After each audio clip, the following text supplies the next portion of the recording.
The Strange Case of Dr. Jekyll and Mr. Hyde by Robert Louis Stevenson.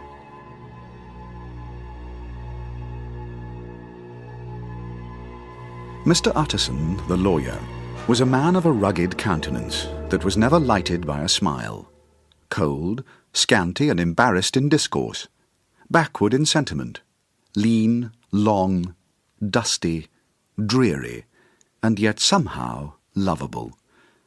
At friendly meetings, and when the wine was to his taste, something eminently human beaconed from his eye, something indeed which never found its way into his talk. He was austere with himself, but he had an approved tolerance for others. "I incline to Cain's heresy," he used to say quaintly. "I let my brother go to the devil in his own way." In this character, it was frequently his fortune to be the last reputable acquaintance and the last good influence in the lives of down-going men, and to such as these, so long as they came about his chambers, he never marked a shade of change in his demeanour. No doubt the feat was easy to Mr. Utterson, for he was undemonstrative at the best, and even his friendships seemed to be founded in a similar catholicity of good nature. Hence, no doubt, the bond that united him to Mr. Richard Enfield, his distant kinsman, the well-known man about town. It was a nut to crack for many what these two could see in each other, or what subject they could find in common. It was reported by those who encountered them in their Sunday walks that they said nothing, looked singularly dull, and would hail with obvious relief the appearance of a friend. For all that, the two men put the greatest store by these excursions, counted them the chief jewel of each week, and not only set aside occasions of pleasure, but even resisted the calls of business, that they might enjoy them uninterrupted. It chanced on one of these rambles that their way led them down a by-street in a busy quarter of London. The street was small, and what is called quiet, but it drove a thriving trade on the weekdays. The inhabitants were all doing well, it seemed, and all emulously hoping to do better still, and laying out the surplus of their gains in coquetry, so that the shop fronts stood along the thoroughfare with an air of invitation, like rows of smiling saleswomen. Even on Sunday, when it veiled its more florid charms and lay comparatively empty of passage, the street shone out in contrast to its dingy neighbourhood, like a fire in a forest, and with its freshly painted shutters, well-polished brasses, and general cleanliness and gaiety of note, instantly caught and pleased the eye of the passenger. Two doors from one corner, on the left hand going east, the line was broken by the entry of a court, and just at that point a certain sinister block of building thrust forward its gable on the street. It was 2 stories high, showed no window, nothing but a door on the lower story, and a blind forehead of discoloured wall on the upper, and bore, in every feature, the marks of prolonged and sordid negligence. The door, which was equipped with neither bell nor knocker, was blistered and disstained. Tramps slouched into the recess and struck matches on the panels. Children kept shop upon the steps. The schoolboy had tried his knife on the mouldings, and for close on a generation no one had appeared to drive away these random visitors, or to repair their ravages. Mr. Enfield and the lawyer were on the other side of the by-street, but when they came abreast of the entry, the former lifted up his cane and pointed. "Did you ever remark that door?" he asked, and when his companion had replied in the affirmative, "It is connected in my mind," added he, "with a very odd story." "Indeed," said Mr. Utterson, with a slight change of voice. "And what was that?" "Well, it was this way," returned Mr. Enfield. "I was coming home from some place at the end of the world about 3 o'clock of a black winter morning, and my way lay through a part of town where there was literally nothing to be seen but lamps, street after street, and all the folks asleep, street after street, all lighted up as if for a procession, and all as empty as a church, till at last I got into that state of mind when a man listens and listens, and begins to long for the sight of a policeman.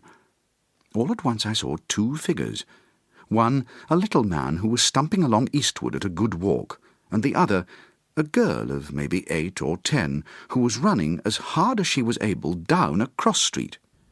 Well, sir, the two ran into one another naturally enough at the corner, and then came the horrible part of the thing, for the man trampled calmly over the child's body and left her screaming on the ground. It sounds nothing to hear, but it was hellish to see.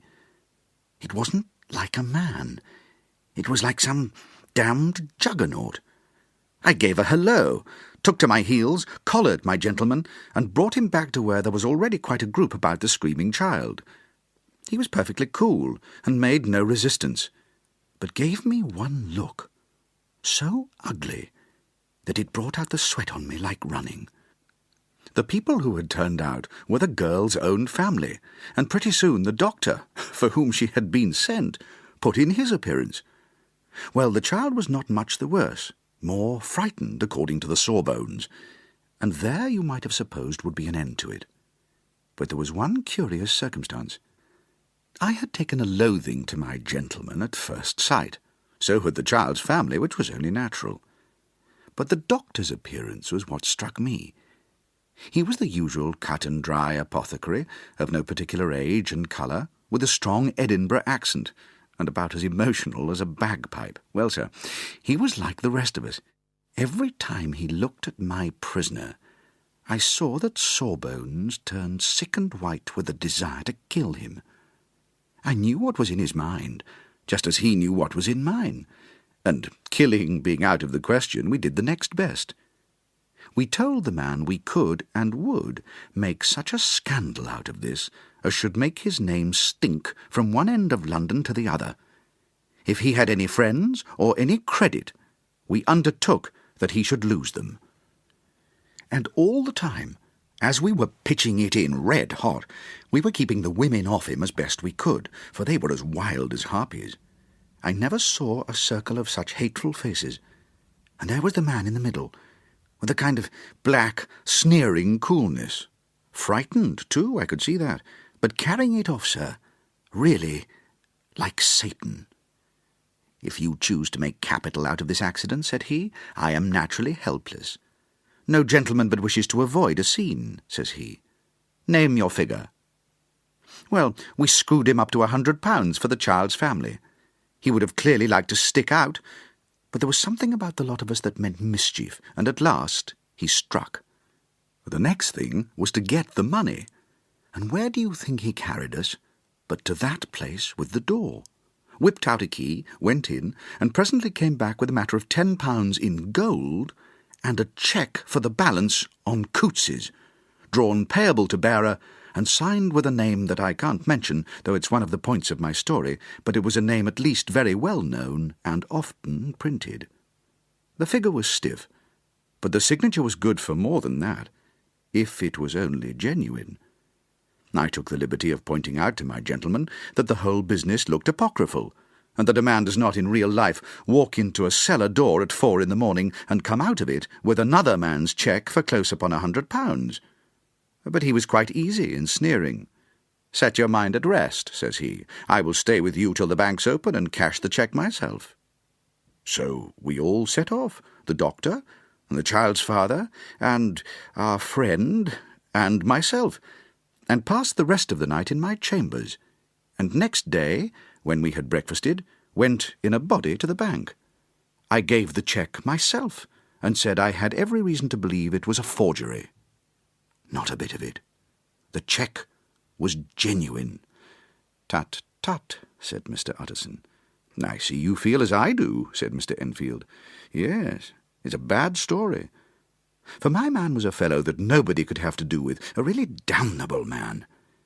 And the person that drew the cheque is the very pink of the proprieties. Celebrated, too, what makes it worse. One of your fellows who would do what they call good. Blackmail, I suppose. An honest man, paying through the nose for some of the capers of his youth. Blackmail House is what I call that place with the door in consequence. Though even that, you know, is far from explaining all," he added, and with the words fell into a vein of musing. From this he was recalled by Mr. Utterson, asking rather suddenly, "And you don't know if the drawer of the cheque lives there?" "Not likely a place, isn't it?" returned Mr. Enfield. "But I happen to have noticed his address. He lives in some square or other." "And you never asked about the place with the door?" said Mr. Utterson. "No, sir, I had a delicacy," was the reply. "I feel very strongly about putting questions. It partakes too much of the style of the Day of Judgment. You start a question, and it's like starting a stone. You sit quietly on the top of a hill, and away the stone goes, starting others, and presently some bland old bird, the last you would have thought of, is knocked on the head in his own back garden, and the family have to change their name. No, sir, I make it a rule of mine. The more it looks like Queer Street, the less I ask." "A very good rule, too," said the lawyer. "But I have studied the place for myself," continued Mr. Enfield. "It seems scarcely a house. There is no other door, and nobody goes in or out of that one, but once in a great while the gentleman of my adventure. There are 3 windows looking on the court on the first floor, none below. The windows are always shut, but they're clean, and then there is a chimney, which is generally smoking, so somebody must live there, and yet it's not so sure, for the buildings are so packed together about that court that it's hard to say where one ends and another begins." The pair walked on again for a while in silence, and then, "Enfield," said Mr. Utterson, "that's a good rule of yours." "Yes, I think it is," returned Enfield. "But for all that," continued the lawyer, "there's one point I want to ask. I want to ask the name of that man who walked over the child." "Well," said Mr. Enfield, "I can't see what harm it would do. It was a man of the name of Hyde." Said Mr. Utterson.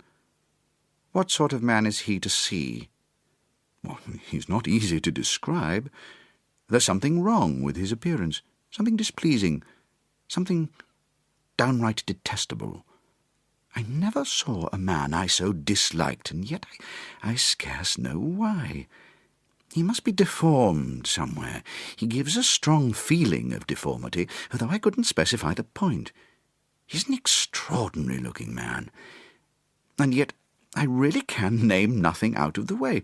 No, sir, I can make no hand of it. I can't describe him, and it's not want of memory, for I declare I can see him at this moment." Mr. Utterson again walked some way in silence, and obviously under a weight of consideration. "You are sure he used a key?" he inquired at last. "My dear sir," began Enfield, surprised out of himself. "Yes, I know," said Utterson. "I know it must seem strange. The fact is, if I do not ask you the name of the other party, it is because I know it already. You see, Richard, your tale has gone home. If you have been inexact in any point, you had better correct it." "Well, I think you might have warned me," returned the other with a touch of sullenness. "But I have been pedantically exact, as you call it. The fellow had a key, and what's more, he has it still. I saw him use it not a week ago." Mr. Utterson sighed deeply, but said never a word, and the young man presently resumed. "Here is another lesson, to say nothing," said he. "I'm ashamed of my long tongue. Let us make a bargain never to refer to this again." "With all my heart," said the lawyer. "I shake hands on that."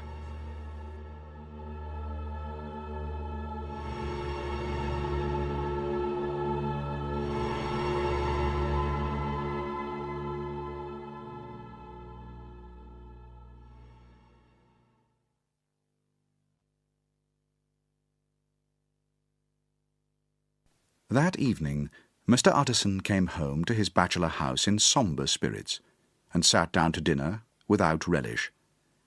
It was his custom of a Sunday, when this meal was over, to sit close by the fire, a volume of some dry divinity on his reading desk, until the clock of the neighbouring church rang out the hour of 12, when he would go soberly and gratefully to bed.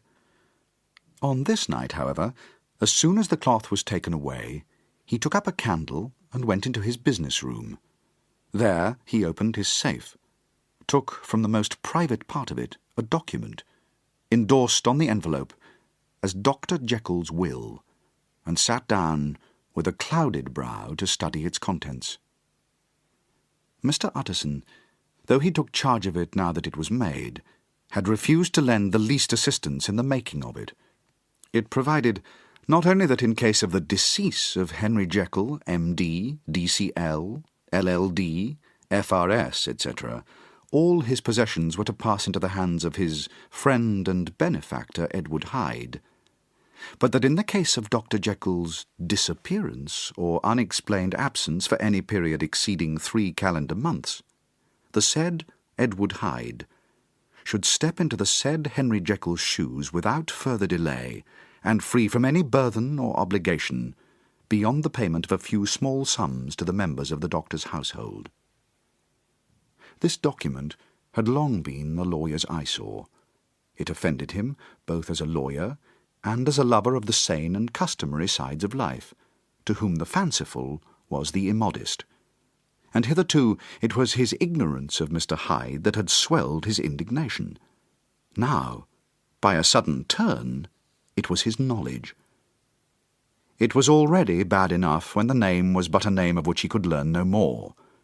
It was worse when it began to be clothed upon with detestable attributes, and out of the shifting, insubstantial mists that had so long baffled his eye, there leapt up the sudden definite presentment of a fiend. "I thought it was madness," he said, as he replaced the obnoxious paper in the safe, "and now I begin to fear it is disgrace." With that, he blew out his candle, put on a greatcoat, and set forth in the direction of Cavendish Square, that citadel of medicine where his friend Dr. Lanyon had his house and received his crowding patients. If anyone knows, it will be Lanyon, he had thought. The solemn butler knew and welcomed him. He was subjected to no stage of delay, but ushered direct from the door to the dining-room where Dr. Lanyon sat alone over his wine. This was a hearty, healthy, dapper, red-faced gentleman, with a shock of hair prematurely white, and a boisterous and decided manner. At sight of Mr. Utterson, he sprang up from his chair and welcomed him with both hands. The geniality, as was the way of the man, was somewhat theatrical to the eye, but it reposed on genuine feeling. For these two were old friends, old mates both at school and college, both thorough respecters of themselves and of each other, and, what does not always follow, men who thoroughly enjoyed each other's company. After a little rambling talk, the lawyer led up to the subject which so disagreeably preoccupied his mind. "I suppose, Lanyon," he said, "you and I must be the 2 oldest friends that Henry Jekyll has." "I wish the friends were younger," chuckled Dr. Lanyon, "but I suppose we are. And what of that? I see little of him now." "Indeed," said Utterson. "I thought you had a bond of common interest." "What we had," was his reply, "but it is more than 10 years since Henry Jekyll became too fanciful for me. He began to go wrong in mind, and though of course I continue to take an interest in him for old sake's sake, as they say, I see and have seen devilish little of the man." "Such unscientific balderdash," added the doctor, flushing suddenly purple, "would have estranged Damon and Pythias." This little spurt of temper was somewhat of a relief to Mr. Utterson. They have only differed on some point of science, he thought, and being a man of no scientific passions, except in the matter of conveyancing, he even added, "It is nothing worse than that." He gave his friend a few seconds to recover his composure, and then approached the question he had come to put. "Did you ever come across a protégé of his? One Hyde?" he asked. "Hyde?" repeated Lanyon. "No, never heard of him. Since my time." That was the amount of information that the lawyer carried back with him to the great, dark bed on which he tossed to and fro until the small hours of the morning began to grow large. It was a night of little ease to his toiling mind, toiling in mere darkness and besieged by questions. 6 o'clock struck on the bells of the church that was so conveniently near to Mr. Utterson's dwelling, and still he was digging at the problem. If he could but once set eyes on Mr. Hyde, he thought the mystery would lighten, and perhaps roll altogether away, as was the habit of mysterious things when well examined. He might see a reason for his friend's strange preference, or bondage, call it which you please, and even for the startling clauses of the will. And at least it would be a face worth seeing. The face of a man who was without bowels of mercy, a face which had but to show itself to raise up in the mind of the unimpressionable Enfield a spirit of enduring hatred.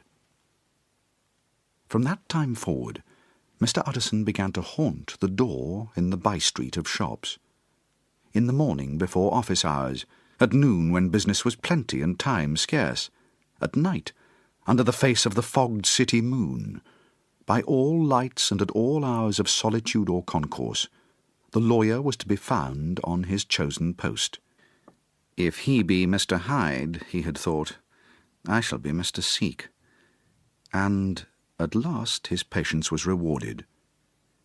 It was a fine, dry night, frost in the air, the streets as clear as a ballroom floor, the lamps, unshaken by any wind, drawing a regular pattern of light and shadow. By 10 o'clock, when the shops were closed, the by-street was very solitary, and in spite of the low growl of London from all around, very silent. Small sounds carried far. Domestic sounds out of the houses were clearly audible on either side of the roadway, and the rumour of the approach of any passenger preceded him by a long time. Mr. Utterson had been some minutes at his post when he was aware of an odd, light footstep drawing near. In the course of his nightly patrols, he had long grown accustomed to the quaint effect with which the footfalls of a single person, while he is still a great way off, suddenly spring out distinct from the vast hum and clatter of the city. Yet his attention had never before been so sharply and decisively arrested, and it was with a strong, superstitious prevision of success that he withdrew into the entry of the court. The steps drew swiftly nearer, and swelled out suddenly louder as they turned the end of the street. The lawyer, looking forth from the entry, could soon see what manner of man he had to deal with. He was small, and very plainly dressed, and the look of him, even at that distance, went somehow strongly against the watcher's inclination.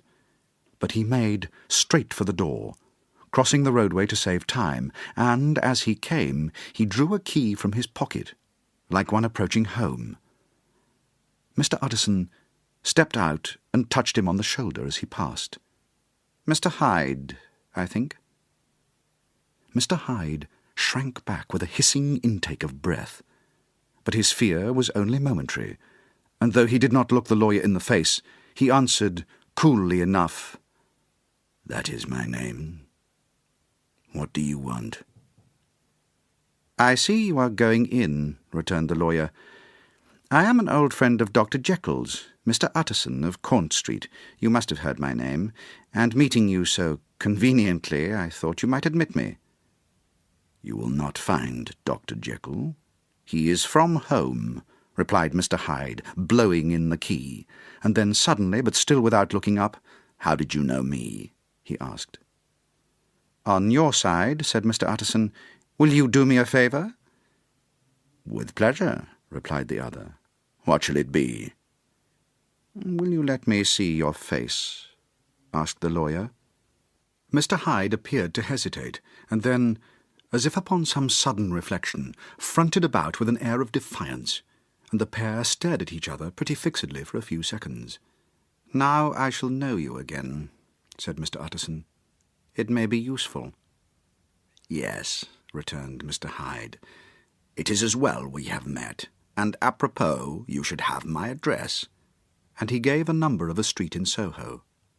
Good God, thought Mr. Utterson, can he too have been thinking of the will? But he kept his feelings to himself, and only grunted in acknowledgment of the address. "And now," said the other, "how did you know me?" "By description," was the reply. "Whose description?" "We have common friends," said Mr. Utterson. "Common friends?" echoed Mr. Hyde a little hoarsely. "Who are they?" Jekyll, for instance, said the lawyer. "He never told you," cried Mr. Hyde, with a flush of anger. "I did not think you would have lied." "Come," said Mr. Utterson, "that is not fitting language." The other snarled aloud into a savage laugh, and the next moment, with extraordinary quickness, he had unlocked the door and disappeared into the house. The lawyer stood a while when Mr. Hyde had left him, the picture of disquietude. Then he began slowly to mount the street, pausing every step or two, and putting his hand to his brow like a man in mental perplexity.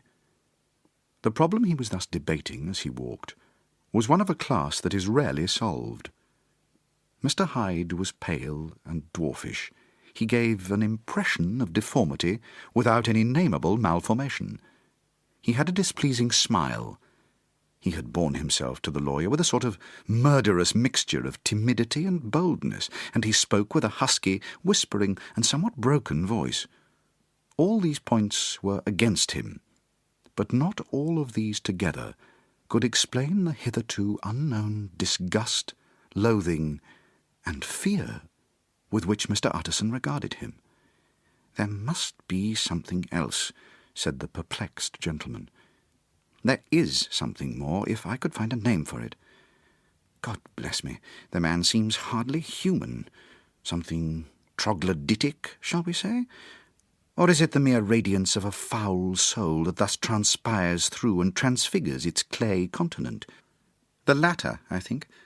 For, oh, my poor old Harry Jekyll, if ever I read Satan's signature upon a face, it is on that of your new friend."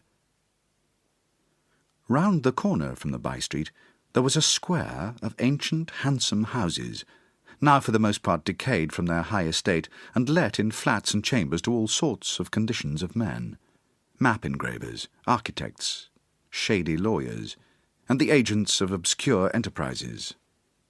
One house, however, second from the corner, was still occupied entire, and at the door of this, which wore a great air of wealth and comfort, though it was now plunged in darkness except for the fanlight, Mr. Utterson stopped and knocked. A well-dressed elderly servant opened the door. "Is Dr. Jekyll at home, Poole?" asked the lawyer. "I will see Mr. Utterson," said Poole, admitting the visitor, as he spoke, into a large, low-roofed, comfortable hall, paved with flags, warmed after the fashion of a country house by a bright, open fire, and furnished with costly cabinets of oak. "Will you wait here by the fire, sir, or shall I give you a light in the dining-room?" "Here, thank you," said the lawyer, and he drew near and leaned on the tall fender. This hall, in which he was now left alone, was a pet fancy of his friend the doctor's, and Utterson himself was wont to speak of it as the pleasantest room in London. But tonight there was a shudder in his blood. The face of Hyde sat heavy on his memory. He felt, what was rare in him, a nausea and distaste of life, and in the gloom of his spirits he seemed to read a menace in the flickering of the firelight on the polished cabinets, and the uneasy starting of the shadow on the roof. He was ashamed of his relief when Poole presently returned to announce that Dr. Jekyll was gone out. "I saw Mr. Hyde go in by the old dissecting-room door, Poole," he said. "Is that right, when Dr. Jekyll is from home?" "That's quite right, Mr. Utterson, sir," replied the servant. "Mr. Hyde has a key." "Your master seems to repose a great deal of trust in that young man, Poole," resumed the other musingly. "Yes, sir, he do indeed," said Poole. "We have all orders to obey him." "I do not think I ever met Mr. Hyde?" asked Utterson. "Oh dear, no, sir. He never dines here," replied the butler. "Indeed, we see very little of him on this side of the house. He mostly comes and goes by the laboratory." "Well, good night, Poole." "Good night, Mr. Utterson." And the lawyer set out homeward with a very heavy heart. "Poor Harry Jekyll," he thought. "My mind misgives me he is in deep waters. He was wild when he was young, a long while ago to be sure, but in the law of God there is no statute of limitations. Ah, it must be that. The ghost of some old sin, the cancer of some concealed disgrace, punishment coming years after memory has forgotten and self-love condoned the fault. And then he conceived a spark of hope. This Master Hyde, if he was studied, thought he, must have secrets of his own, black secrets by the look of him, secrets compared to which poor Jekyll's worst would be like sunshine. Things cannot continue as they are. It turns me quite cold to think of this creature stealing like a thief to Harry's bedside. Poor Harry, what awakening! And the danger of it! For if this Hyde suspects the existence of the will, he may grow impatient to inherit. I must put my shoulder to the wheel, if Jekyll will but let me, he added. If Jekyll will only let me. For once more he saw before his mind's eye, as clear as a transparency, the strange clauses of the will. A fortnight later, by excellent good fortune, Dr. Jekyll gave one of his pleasant dinners to some 5 or 6 old cronies, all intelligent, reputable men, and all judges of good wine, and Mr. Utterson so contrived that he remained behind after the others had departed. This was no new arrangement, but a thing that had befallen many scores of times. When Utterson was liked, he was well liked. Hosts loved to detain the dry lawyer when the light-hearted and the loose-tongued had already their foot on the threshold. They liked to sit a while in his unobtrusive company, practising for solitude, sobering their minds in the man's rich silence after the expense and strain of gaiety. To this rule Dr. Jekyll was no exception, and as he now sat on the opposite side of the fire, a large, well-made, smooth-faced man of 50, with something of a slyish cast perhaps, but every mark of capacity and kindness, you could see by his looks that he cherished for Mr. Utterson a sincere and warm affection. "I've been wanting to speak to you, Jekyll," began the latter. "You know that will of yours." A close observer might have gathered that the topic was distasteful, but the doctor carried it off gaily. "My poor Utterson," said he, "you are unfortunate in such a client as myself. I never saw a man so distressed as you were by my will, unless it were that hide-bound pedant Lanyon and what he called my scientific heresies. Oh, I know he's a good fellow. You needn't frown. An excellent fellow, and I always mean to see more of him. But a hide-bound pedant for all that. An ignorant, blatant pedant. I was never more disappointed in any man than Lanyon. You know I never approved of it," pursued Utterson, ruthlessly disregarding the fresh topic. "My will? Yes, certainly I know that," said the doctor, a trifle sharply. "You've told me so." "Well, I tell you so again," continued the lawyer. "I have been learning something of young Hyde." The large, handsome face of Dr. Jekyll grew pale to the very lips, and there came a blackness about his eyes. "I do not care to hear more," said he. "This is a matter I thought we had agreed to drop." "What I heard was abominable," said Utterson. "It can make no change." "You do not understand my position," returned the doctor, with a certain incoherency of manner. "I am painfully situated, Utterson. My position is very strange, a very strange one. It is one of those affairs that cannot be mended by talking." "Jekyll," said Utterson, "you know me. I am a man to be trusted. Make a clean breast of this in confidence, and I make no doubt I can get you out of it." "My good Utterson," said the doctor, "this is very good of you. This is downright good of you, and I cannot find words to thank you in. I believe you fully. I would trust you before any man alive, aye, before myself, if I could make the choice. But indeed it isn't what you fancy. It's not so bad as that. And just to put your good heart at rest, I will tell you one thing. The moment I choose, I can be rid of Mr. Hyde. I give you my hand upon that. And I thank you again and again. And I will just add one little word, Utterson, that I'm sure you'll take in good part. This is a private matter, and I beg of you to let it sleep." Utterson reflected a little, looking into the fire. "I have no doubt you are perfectly right," he said at last, getting to his feet. "Well, but since we have touched upon this business, and for the last time, I hope," continued the doctor, "there is one point I should like you to understand. I have really a very great interest in poor Hyde. I know you have seen him. He told me so, and I fear he was rude. But I do sincerely take a very great interest in that young man, and if I am taken away, Utterson, I wish you to promise me that you will bear with him and get his rights for him. I think you would if you knew all, and it would be a weight off my mind if you would promise. I can't pretend that I shall ever like him, said the lawyer. I don't ask that, pleaded Jekyll, laying his hand upon the other's arm. I only ask for justice. I only ask you to help him for my sake, when I am no longer here. Utterson heaved an irrepressible sigh. Well, said he, I promise.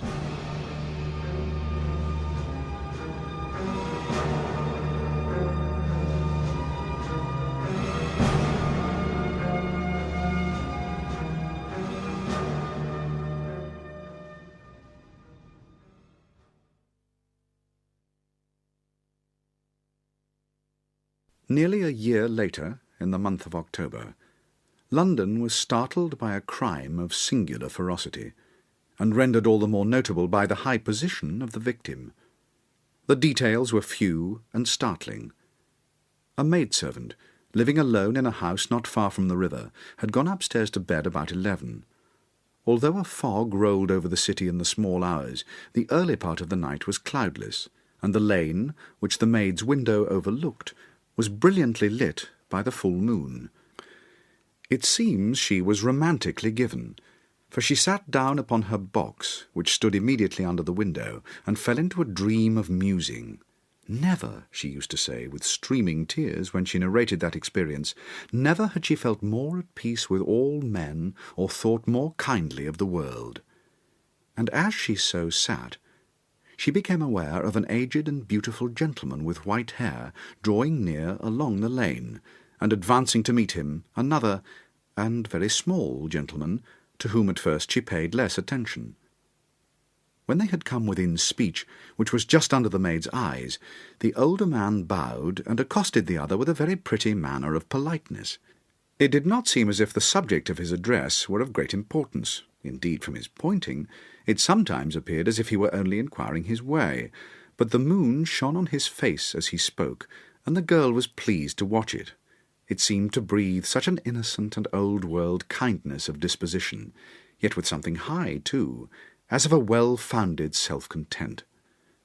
Presently her eye wandered to the other, and she was surprised to recognize in him a certain Mr. Hyde, who had once visited her master, and for whom she had conceived a dislike.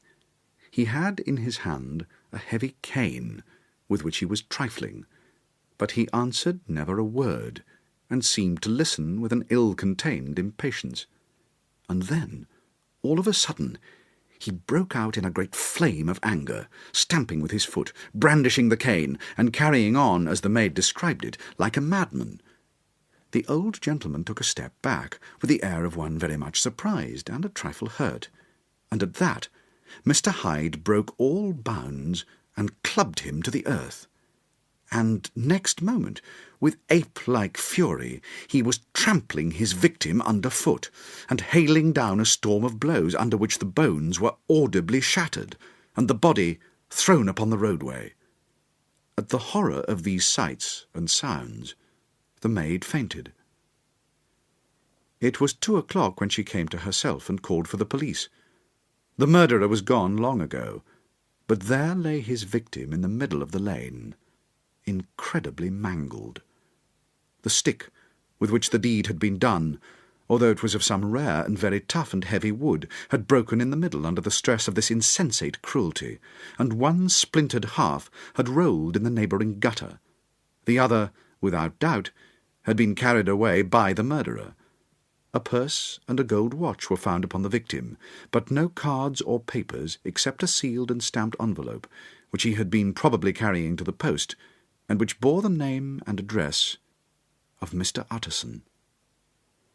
This was brought to the lawyer the next morning, before he was out of bed, and he had no sooner seen it and been told the circumstances than he shot out a solemn lip.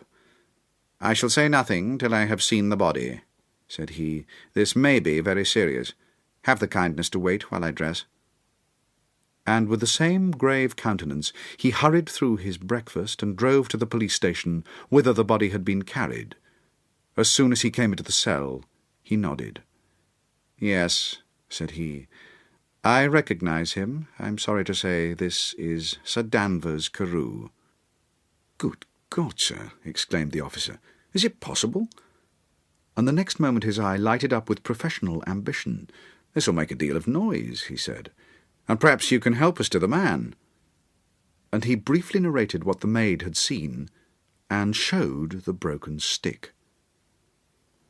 Mr. Utterson had already quailed at the name of Hyde, but when the stick had been laid before him, he could doubt no longer.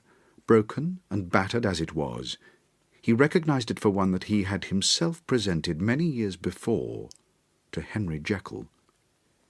"Is this Mr. Hyde a person of small stature?" he inquired. "Particularly small and particularly wicked-looking is what the maid calls him," said the officer. Mr. Utterson reflected, and then, raising his head, "If you will come with me in my cab," he said, "I think I can take you to his house." It was by this time about 9 in the morning, and the first fog of the season. A great chocolate-coloured pall lowered over heaven, but the wind was continually charging and routing these embattled vapours, so that as the cab crawled from street to street, Mr. Utterson beheld a marvellous number of degrees and hues of twilight. For here it would be dark like the back end of evening, and there it would be a glow of a rich lurid brown like the light of some strange conflagration, and here, for a moment, the fog would be quite broken up, and a haggard shaft of daylight would glance in between the swirling wreaths. The dismal quarter of Soho, seen under these changing glimpses, with its muddy ways and slatternly passengers, and its lamps which had never been extinguished or had been kindled afresh to combat this mournful reinvasion of darkness, seemed in the lawyer's eyes like a district of some city in a nightmare. The thoughts of his mind, besides, were of the gloomiest dye, and when he glanced at the companion of his drive, he was conscious of some thought of that terror of the law and the law's officers, which may at times assail the most honest. As the cab drew up before the address indicated, the fog lifted a little and showed him a dingy street, a gin palace, a low French eating-house, a shop for the retail of penny numbers and twopenny salads, many ragged children huddled in the doorways, and many women of many different nationalities passing out, key in hand, to have a morning glass. And the next moment the fog settled down again upon that part, as brown as umber, and cut him off from his blackguardly surroundings. This was the home of Henry Jekyll's favourite, of a man who was heir to 250,000 sterling. An ivory-faced and silvery-haired old woman opened the door. She had an evil face, smoothed by hypocrisy, but her manners were excellent. Yes, she said, this was Mr. Hyde's, but he was not at home. He had been in that night very late, but had gone away again in less than an hour. There was nothing strange in that. His habits were very irregular, and he was often absent. For instance, it was nearly 2 months since she had seen him till yesterday. "Very well, then, we wish to see his rooms," said the lawyer, and when the woman began to declare it was impossible, "I had better tell you who this person is," he added. "This is Inspector Newcombe, of Scotland Yard." A flash of odious joy appeared upon the woman's face. "Ah," said she, "he's in trouble. What's he done?" Mr. Utterson and the inspector exchanged glances. "He don't seem a very popular character," observed the latter. "And now, my good woman, just let me and this gentleman have a look about us." In the whole extent of the house, which but for the old woman remained otherwise empty, Mr. Hyde had only used a couple of rooms, but these were furnished with luxury and good taste. A closet was filled with wine, the plate was of silver, the napery elegant. A good picture hung upon the walls, a gift, as Utterson supposed, from Henry Jekyll, who was much of a connoisseur, and the carpets were of many plies and agreeable in colour. At this moment, however, the rooms bore every mark of having been recently and hurriedly ransacked. Clothes lay about the floor, with their pockets inside out. Lock-fast drawers stood open, and on the hearth there lay a pile of grey ashes, as though many papers had been burned. From these embers the inspector disinterred the butt end of a green cheque-book, which had resisted the action of the fire. The other half of the stick was found behind the door, and as this clinched his suspicions, the officer declared himself delighted. A visit to the bank, where several £1,000s were found to be lying to the murderer's credit, completed his gratification. "You may depend upon it, sir," he told Mr. Utterson. "I have him in my hand. He must have lost his head, or he never would have left the stick, or above all burned the cheque-book. Why, money's life to the man. We have nothing to do but wait for him at the bank, and get out the handbills." This last, however, was not so easy of accomplishment, for Mr. Hyde had numbered few familiars. Even the master of the servant-maid had only seen him twice. His family could nowhere be traced. He had never been photographed, and the few who could describe him differed widely, as common observers will. Only on one point were they agreed, and that was the haunting sense of unexpressed deformity with which the fugitive impressed his beholders. It was late in the afternoon when Mr. Utterson found his way to Dr. Jekyll's door, where he was at once admitted by Poole, and carried down by the kitchen offices and across the yard which had once been a garden to the building which was indifferently known as the laboratory or the dissecting rooms. The doctor had bought the house from the heirs of a celebrated surgeon, and his own tastes being rather chemical than anatomical, had changed the destination of the block at the bottom of the garden. It was the first time that the lawyer had been received in that part of his friend's quarters, and he eyed the dingy, windowless structure with curiosity, and gazed round with a distasteful sense of strangeness as he crossed the theatre, once crowded with eager students and now lying gaunt and silent, the tables laden with chemical apparatus, the floor strewn with crates and littered with packing straw, and the light falling dimly through the foggy cupola. At the further end, a flight of stairs mounted to a door covered with red baize, and through this Mr. Utterson was at last received into the doctor's cabinet. It was a large room, fitted round with glass presses, furnished among other things with a cheval glass and a business table, and looking out upon the court by 3 dusty windows barred with iron. The fire burned in the grate.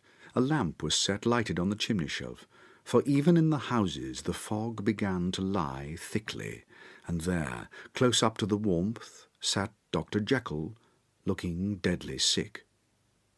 He did not rise to meet his visitor, but held out a cold hand, and bade him welcome in a changed voice.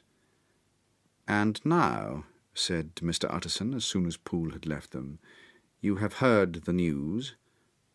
The doctor shuddered. "They were crying it in the square," he said. "I heard them in my dining-room." "One word," said the lawyer. "Carew was my client, but so are you, and I want to know what I'm doing. You have not been mad enough to hide this fellow?" "Utterson, I swear to God," cried the doctor, "I swear to God I will never set eyes on him again. I bind my honour to you that I am done with him in this world. It is all at an end, and indeed he does not want my help. You do not know him as I do. He is safe, he is quite safe. Mark my words, he will never more be heard of." The lawyer listened gloomily. He did not like his friend's feverish manner. "You seem pretty sure of him," said he, "and for your sake I hope you may be right. If it came to a trial, your name might appear." "I am quite sure of him," replied Jekyll. "I have grounds for certainty that I cannot share with anyone, but there is one thing on which you may advise me. I have received a letter, and I am at a loss whether I should show it to the police. I should like to leave it in your hands, Utterson. You would judge wisely, I am sure. I have so great a trust in you. You fear, I suppose, that it might lead to his detection? Asked the lawyer. No, said the other. I cannot say that I care what becomes of Hyde. I am quite done with him. I was thinking of my own character, which this hateful business has rather exposed. Utterson ruminated a while. He was surprised at his friend's selfishness, and yet relieved by it. Well, he said at last, let me see the letter. The letter was written in an odd, upright hand, and signed Edward Hyde, and it signified briefly enough that the writer's benefactor, Dr. Jekyll, whom he had long so unworthily repaid for 1,000 generosities, need labour under no alarm for his safety, as he had means of escape on which he placed a sure dependence. The lawyer liked this letter well enough. It put a better colour on the intimacy than he had looked for, and he blamed himself for some of his past suspicions. "Have you the envelope?" he asked. "I burned it," replied Jekyll, "before I thought what it was about, but it bore no postmark. The note was handed in." "Shall I keep this and sleep upon it?" asked Utterson. "I wish you to judge for me entirely," was the reply. "I have lost confidence in myself." "Well, I shall consider," returned the lawyer. "And now one word more.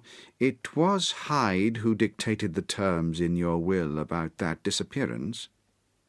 The doctor seemed seized with a qualm of faintness. He shut his mouth tight and nodded. "I knew it," said Utterson. "He meant to murder you. You have had a fine escape." "I have had what is far more to the purpose," returned the doctor solemnly. "I have had a lesson. Oh, God, Utterson, what a lesson I have had!" And he covered his face for a moment within his hands. On his way out, the lawyer stopped and had a word or two with Poole. "By the by," said he, "there was a letter handed in today. What was the messenger like?" But Poole was positive nothing had come except by the post, and only circulars by that, he added. This news sent off the visitor with his fears renewed. Plainly the letter had come by the laboratory door. Possibly, indeed, it had been written in the cabinet, and if that was so, it must be differently judged and handled with the more caution. The newsboys, as he went, were crying themselves hoarse along the footways. "Special edition! Shocking murder of an MP!" That was the funeral oration of one friend and client, and he could not help a certain apprehension lest the good name of another should be sucked down in the eddy of the scandal. It was at least a ticklish decision that he had to make, and self-reliant as he was by habit, he began to cherish a longing for advice. It was not to be had directly, but perhaps he thought it might be fished for. Presently after, he sat on one side of his own hearth, with Mr. Guest, his head clerk, upon the other, and midway between, at a nicely calculated distance from the fire, a bottle of a particular old wine that had long dwelt unsunned in the foundations of his house. The fog still slept above the drowned city, where the lamps glimmered like carbuncles, and through the muffle and smother of these fallen clouds, the procession of the town's life was still rolling in through the great arteries with a sound as of a mighty wind, but the room was gay with firelight. In the bottle the acids were long ago resolved, the imperial dye had softened with time, as the colour grows richer in stained windows, and the glow of hot autumn afternoons on hillside vineyards was ready to be set free and to disperse the fogs of London. Insensibly the lawyer melted. There was no man from whom he kept fewer secrets than Mr. Guest, and he was not always sure that he kept as many as he meant. Guest had often been on business to the doctor's. He knew Poole. He could scarce have failed to hear of Mr. Hyde's familiarity about the house. He might draw conclusions. Was it not as well, then, that he should see a letter which put that mystery to rights? And above all, since Guest, being a great student and critic of handwriting, would consider the step natural and obliging. The clerk, besides, was a man of counsel. He would scarce read so strange a document without dropping a remark, and by that remark Mr. Utterson might shape his future course. "This is a sad business about Sir Danvers," he said. "Yes, sir, indeed. It has elicited a great deal of public feeling," returned Guest. "The man, of course, was mad." "I should like to hear your views on that," replied Utterson. "I have a document here in his handwriting. It is between ourselves, for I scarce know what to do about it. It is an ugly business at the best. But there it is, quite in your way, a murderer's autograph." Guest's eyes brightened, and he sat down at once and studied it with passion. "No, sir," he said, "not mad, but it is an odd hand." "And by all accounts a very odd writer," added the lawyer. Just then the servant entered with a note. "Is that from Dr. Jekyll, sir?" inquired the clerk. "I thought I knew the writing. Anything private, Mr. Utterson?" "Only an invitation to dinner. Why, do you want to see it?" "One moment. I thank you, sir." And the clerk laid the 2 sheets of paper alongside, and sedulously compared their contents. "Thank you, sir," he said at last, returning both. "It's a very interesting autograph." There was a pause, during which Mr. Utterson struggled with himself. "Why did you compare them, Guest?" he inquired suddenly. "Well, sir," returned the clerk, "there's a rather singular resemblance. The 2 hands are in many points identical, only differently sloped." "Rather quaint," said Utterson. "It is, as you say, rather quaint," returned Guest. "I wouldn't speak of this note, you know," said the master. "Oh, no, sir," said the clerk. "I understand." But no sooner was Mr. Utterson alone that night than he locked the note into his safe, where it reposed from that time forward. "What?" he thought. "Henry Jekyll forge for a murderer?" And his blood ran cold in his veins.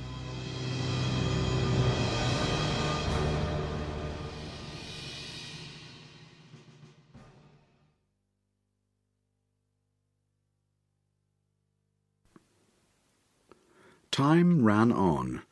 Thousands of pounds were offered in reward, for the death of Sir Danvers was resented as a public injury. But Mr. Hyde had disappeared out of the ken of the police, as though he had never existed. Much of his past was unearthed, indeed, and all disreputable. Tales came out of the man's cruelty, at once so callous and violent, of his vile life, of his strange associations, of the hatred that seemed to have surrounded his career, but of his present whereabouts, not a whisper. From the time he had left the house in Soho on the morning of the murder, he was simply blotted out, and gradually, as time drew on, Mr. Utterson began to recover from the hotness of his alarm, and to grow more at quiet with himself. The death of Sir Danvers was, to his way of thinking, more than paid for by the disappearance of Mr. Hyde. Now that the evil influence had been withdrawn, a new life began for Dr. Jekyll. He came out of his seclusion, renewed relations with his friends, became once more their familiar guest and entertainer, and whilst he had always been known for charities, he was now no less distinguished for religion. He was busy, he was much in the open air, he did good. His face seemed to open and brighten, as if with an inward consciousness of service, and for more than 2 months the doctor was at peace. On the 8th of January, Utterson had dined at the doctor's with a small party. Lanyon had been there, and the face of the host had looked from one to the other, as in the old days when the trio were inseparable friends. On the 12th, and again on the 14th, the door was shut against the lawyer. The doctor was confined to the house, Poole said, and saw no one. On the 15th, Utterson tried again, and was again refused. And having now been used for the last 2 months to see his friend almost daily, he found his return of solitude to weigh upon his spirits. The 5th night he had in guest to dine with him, and the 6th he betook himself to Dr. Lanyon's. There, at least, he was not denied admittance, but when he came in, he was shocked at the change which had taken place in Lanyon's appearance. He had his death warrant written legibly upon his face. The rose man had grown pale. His flesh had fallen away. He was visibly balder and older. And yet it was not so much these tokens of a swift physical decay that arrested the lawyer's notice as a look in the eye and a quality of manner that seemed to testify to some deep-seated terror of the mind. It was unlikely that the doctor should fear death, and yet that was what Utterson was tempted to suspect. Yes, he thought, he is a doctor, and he must know his own state, and that his days are counted, and the knowledge is more than he can bear.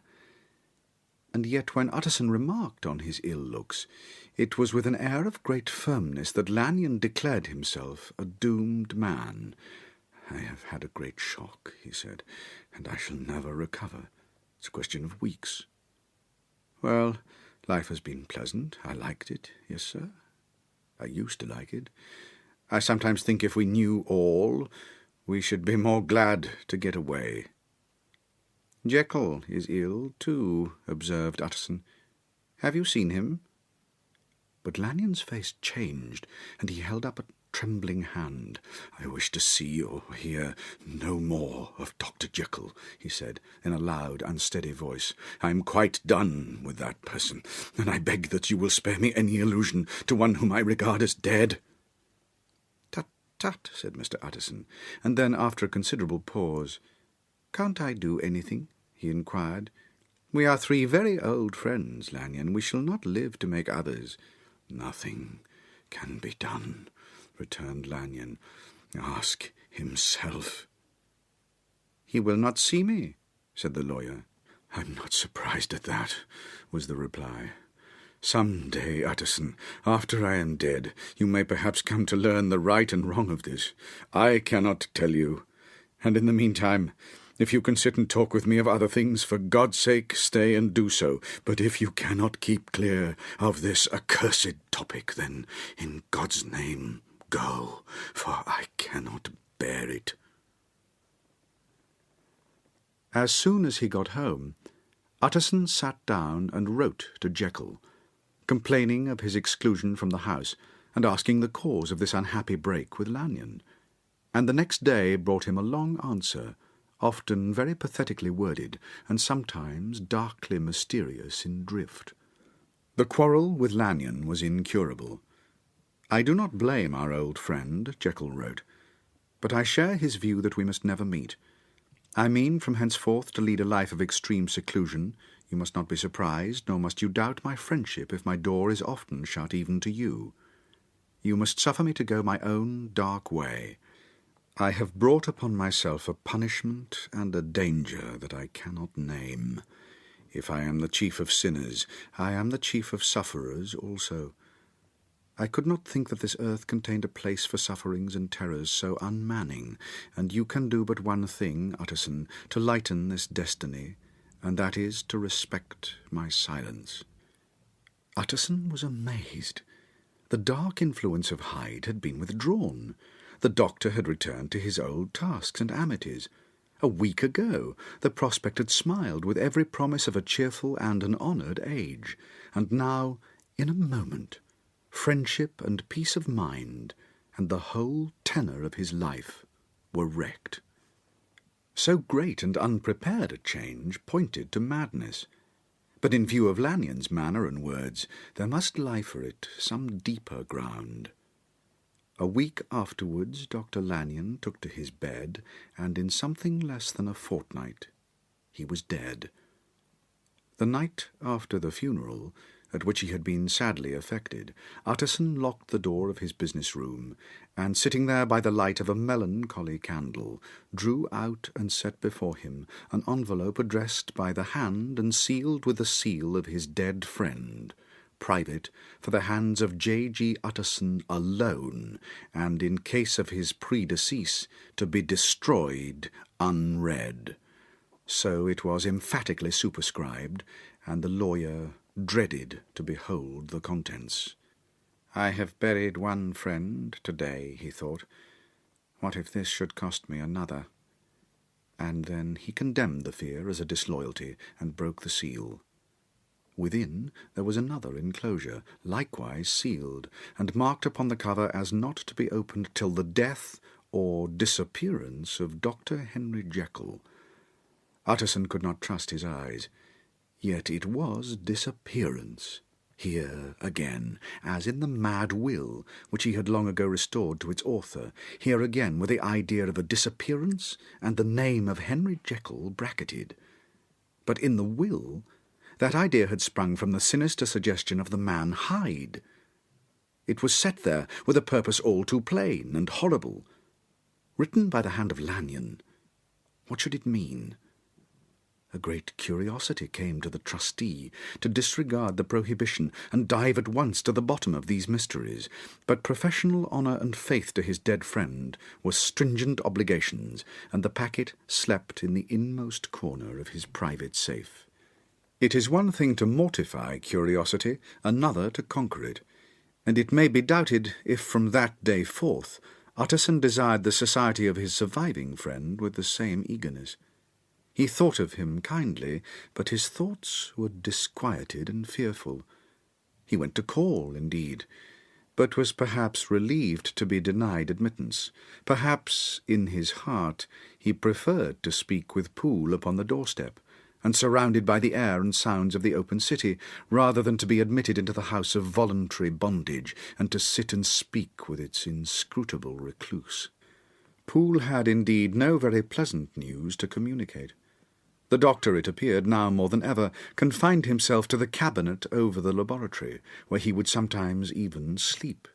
He was out of spirits, he had grown very silent, he did not read. It seemed as if he had something on his mind. Utterson became so used to the unvarying character of these reports that he fell off, little by little, in the frequency of his visits. It chanced on Sunday, when Mr. Utterson was on his usual walk with Mr. Enfield, that their way lay once again through the by-street, and that when they came in front of the door, both stopped to gaze on it. "Well," said Enfield, "that story's at an end, at least. We shall never see more of Mr. Hyde." "I hope not," said Utterson. "Did I ever tell you that I once saw him and shared your feeling of repulsion?" "It was impossible to do the one without the other," returned Enfield. "And by the way, what an ass you must have thought me not to know that this was a back way to Dr. Jekyll's. It was partly your own fault that I found it out, even when I did." "So you found it out, did you?" said Utterson. "But if that be so, we may step into the court and take a look at the windows. To tell the truth, I am uneasy about poor Jekyll, and even outside I feel as if the presence of a friend might do him good." The court was very cool and a little damp, and full of premature twilight, although the sky, high up overhead, was still bright with sunset. The middle one of the three windows was half-way open, and sitting close beside it, taking the air with an infinite sadness of mien like some disconsolate prisoner, Utterson saw Dr. Jekyll. "What, Jekyll," he cried, "I trust you are better." "I am very low, Utterson," replied the doctor drearily. "Very low. It will not last long. Thank God." "You stay too much indoors," said the lawyer. "You should be out, whipping up the circulation like Mr. Enfield and me. This is my cousin, Mr. Enfield, Dr. Jekyll. Come now, get your hat and take a quick turn with us." "You are very good," sighed the other.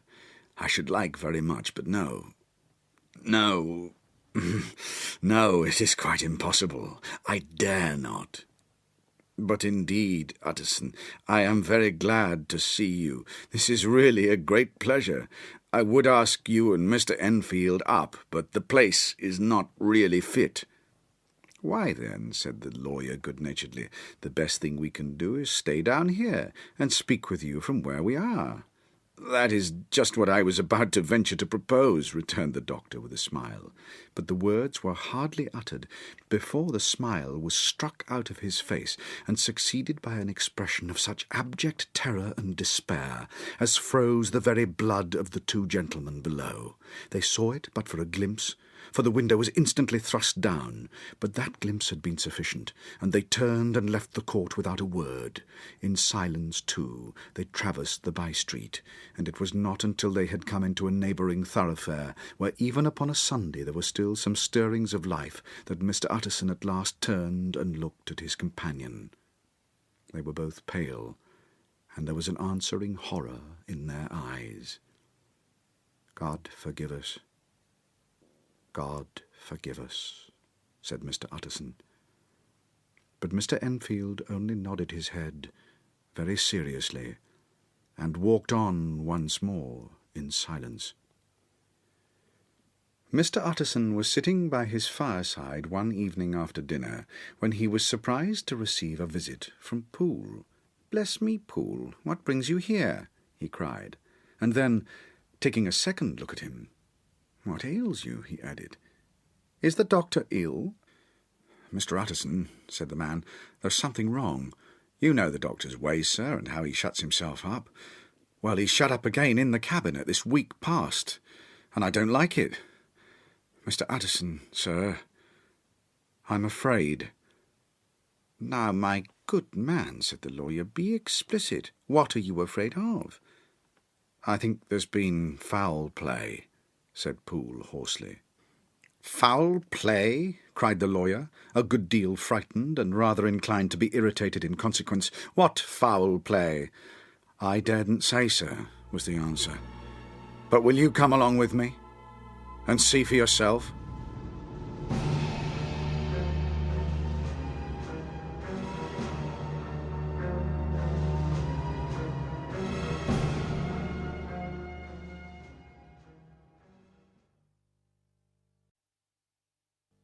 "Well, sir," Poole said, "here we are, and God grant there be nothing wrong." "Amen, Poole," said the lawyer. Thereupon the servant knocked upon the door of his master's house in a very guarded manner. The door opened on the chain, and a voice asked from within, "Is that you, Poole?" "It's all right," said Poole. "Open the door."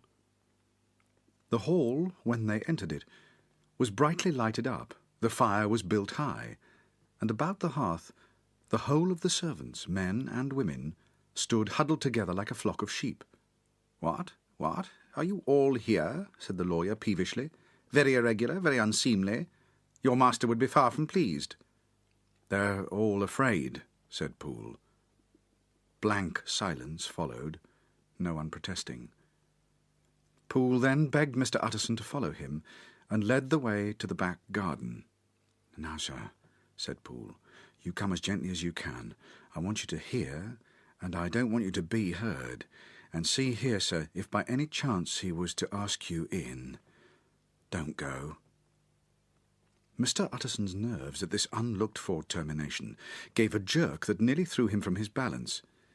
But he recollected his courage, and followed the butler into the laboratory building and through the surgical theatre with its lumber of crates and bottles to the foot of the stair.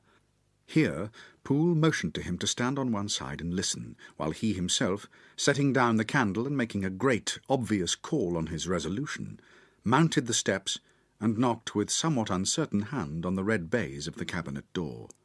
"Mr. Utterson, sir, asking to see you," he called. A voice answered from within. "Tell him I cannot see anyone," it said, complainingly. "Thank you, sir," said Poole, with a note something like triumph in his voice, and taking up his candle, he led Mr. Utterson back across the yard and into the great kitchen. "Sir," he said, looking Mr. Utterson in the eyes, "was that my master's voice?" "It seems much changed," replied the lawyer, very pale, but giving look for look. "Changed? Well, yes, I think so," said the butler. "Have I been 20 years in this man's house to be deceived about his voice? No, sir. Master's made away with. He was made away with 8 days ago, and we heard him cry out upon the name of God. And who's in there instead of him, and why it stays there, is a thing that cries to heaven, Mr. Utterson." "This is a very strange tale, Poole. This is a rather wild tale, my man," said Mr. Utterson, biting his finger. "Suppose it were as you suppose, supposing Dr. Jekyll to have been, well, murdered. What could induce the murderer to stay? That won't hold water. It doesn't commend itself to reason." "Well, Mr. Utterson, you are a hard man to satisfy, but I'll do it yet," said Poole. "All this last week, him, or it, or whatever it is that lives in that cabinet, has been crying night and day for some sort of medicine, and cannot get it to his mind. It was sometimes his way, the master's that is, to write his orders on a sheet of paper and throw it on the stair. We've had nothing else this week back, nothing but papers and a closed door, and the very meals left there to be smuggled in when nobody was looking. Well, sir, every day, aye, and twice, and thrice in the same day, there have been orders and complaints, and I've been sent flying to all the wholesale chemists in town. Every time I bought the stuff back, there would be another paper telling me to return it because it was not pure, and another order to a different firm. This drug is wanted bitter bad, sir, whatever for." "Have you any of these papers?" asked Mr. Utterson. Poole felt in his pocket and handed out a crumpled note, which the lawyer, bending nearer to the candle, carefully examined. Its contents ran thus: "Dr. Jekyll presents his compliments to Messrs. Moore. He assures them that their last sample is impure and quite useless for his present purpose.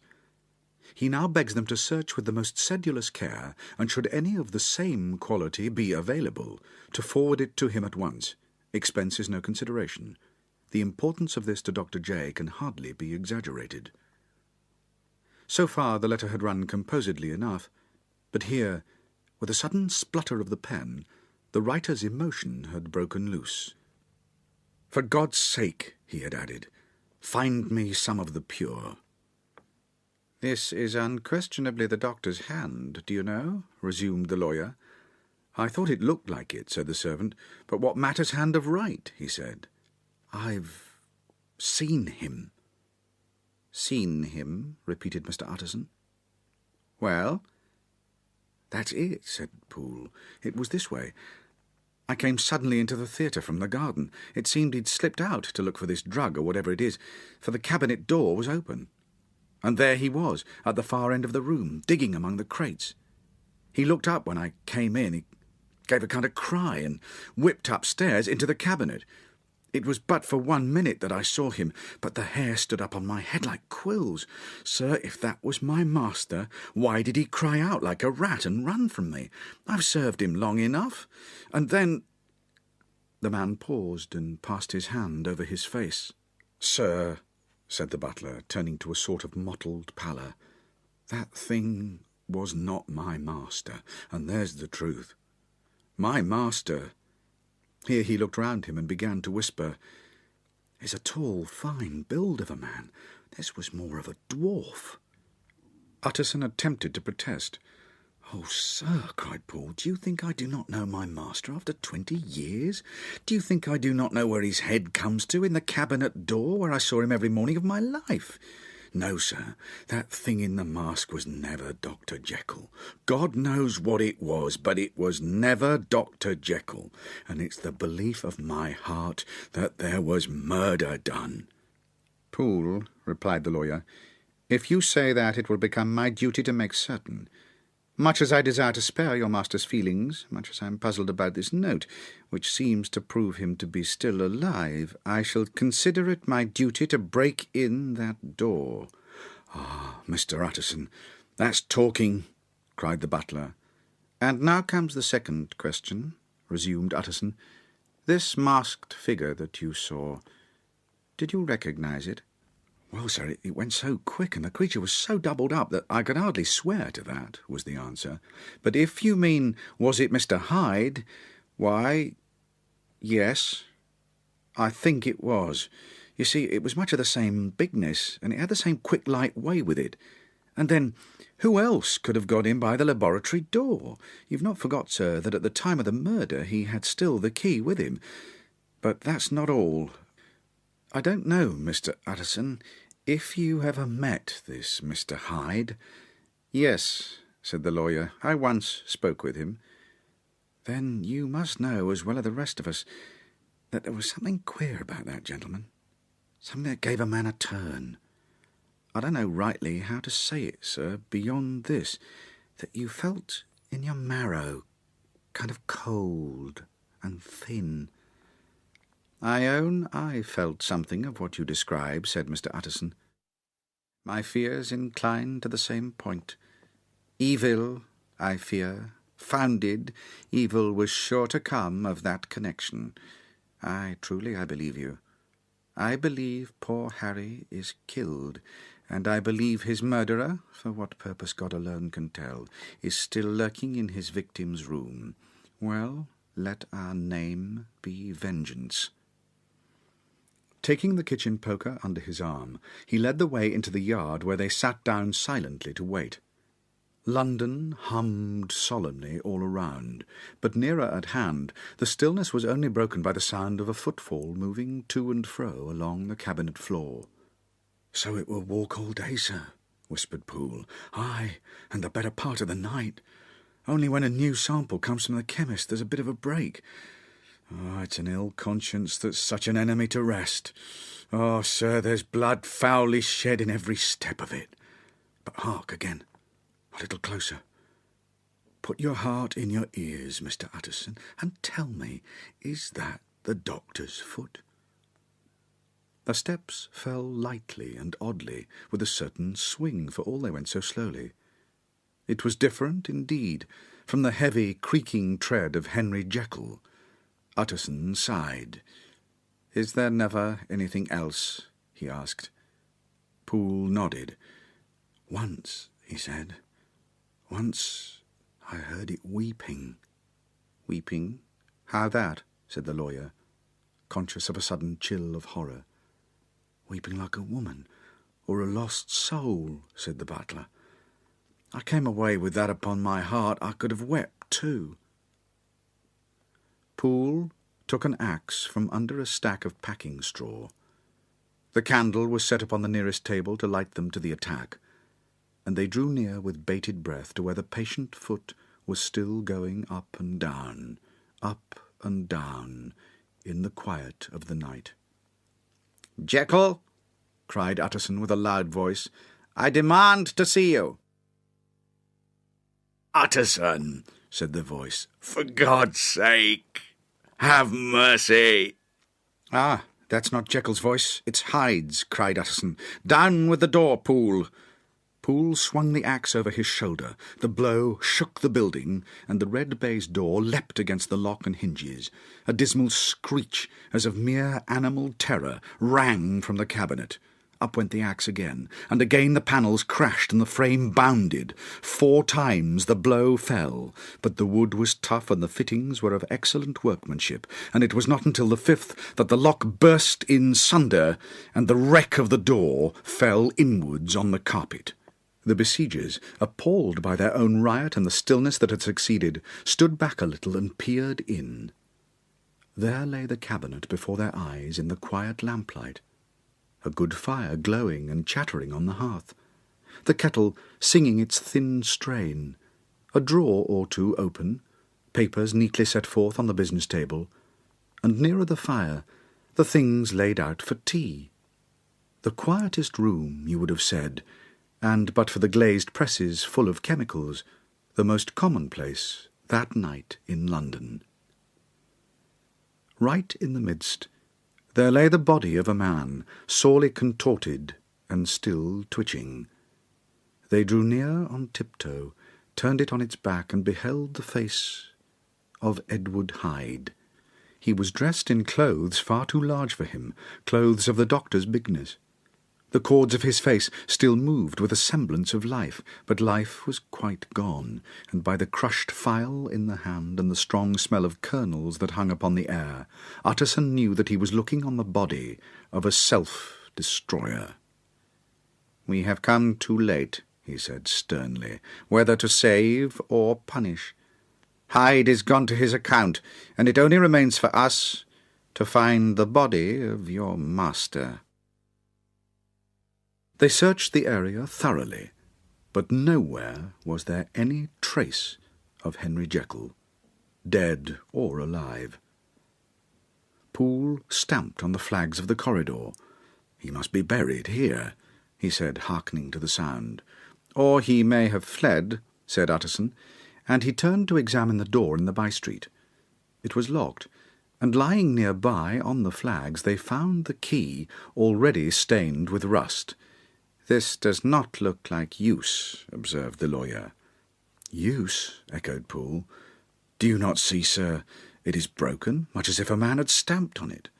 "Ah," continued Utterson, "and the fractures, too, are rusty." The two men looked at each other with a scare. "This is beyond me, Poole," said the lawyer. "Let us go back to the cabinet." They mounted the stair in silence, and still with an occasional awestruck glance at the dead body, proceeded more thoroughly to examine the contents of the cabinet. At one table there were traces of chemical work, various measured heaps of some white salt being laid in saucers, as though for an experiment in which the unhappy man had been prevented. "That is the same drug that I was always bringing him," said Poole, and even as he spoke the kettle with a startling noise boiled over. This brought them to the fireside, where the easy chair was drawn cosily up, and the tea-things stood ready to the sitter's elbow, the very sugar in the cup. There were several books on a shelf. One lay beside the tea-things open, and Utterson was amazed to find it a copy of a pious work, for which Jekyll had several times expressed a great esteem, annotated in his own hand, with startling blasphemies. Next, in the course of their review of the chamber, the searchers came to the cheval glass, into whose depth they looked with an involuntary horror. But it was so turned as to show them nothing but the rosy glow playing on the roof, the fire sparkling in 100 repetitions along the glazed front of the presses, and their own pale and fearful countenances stooping to look in.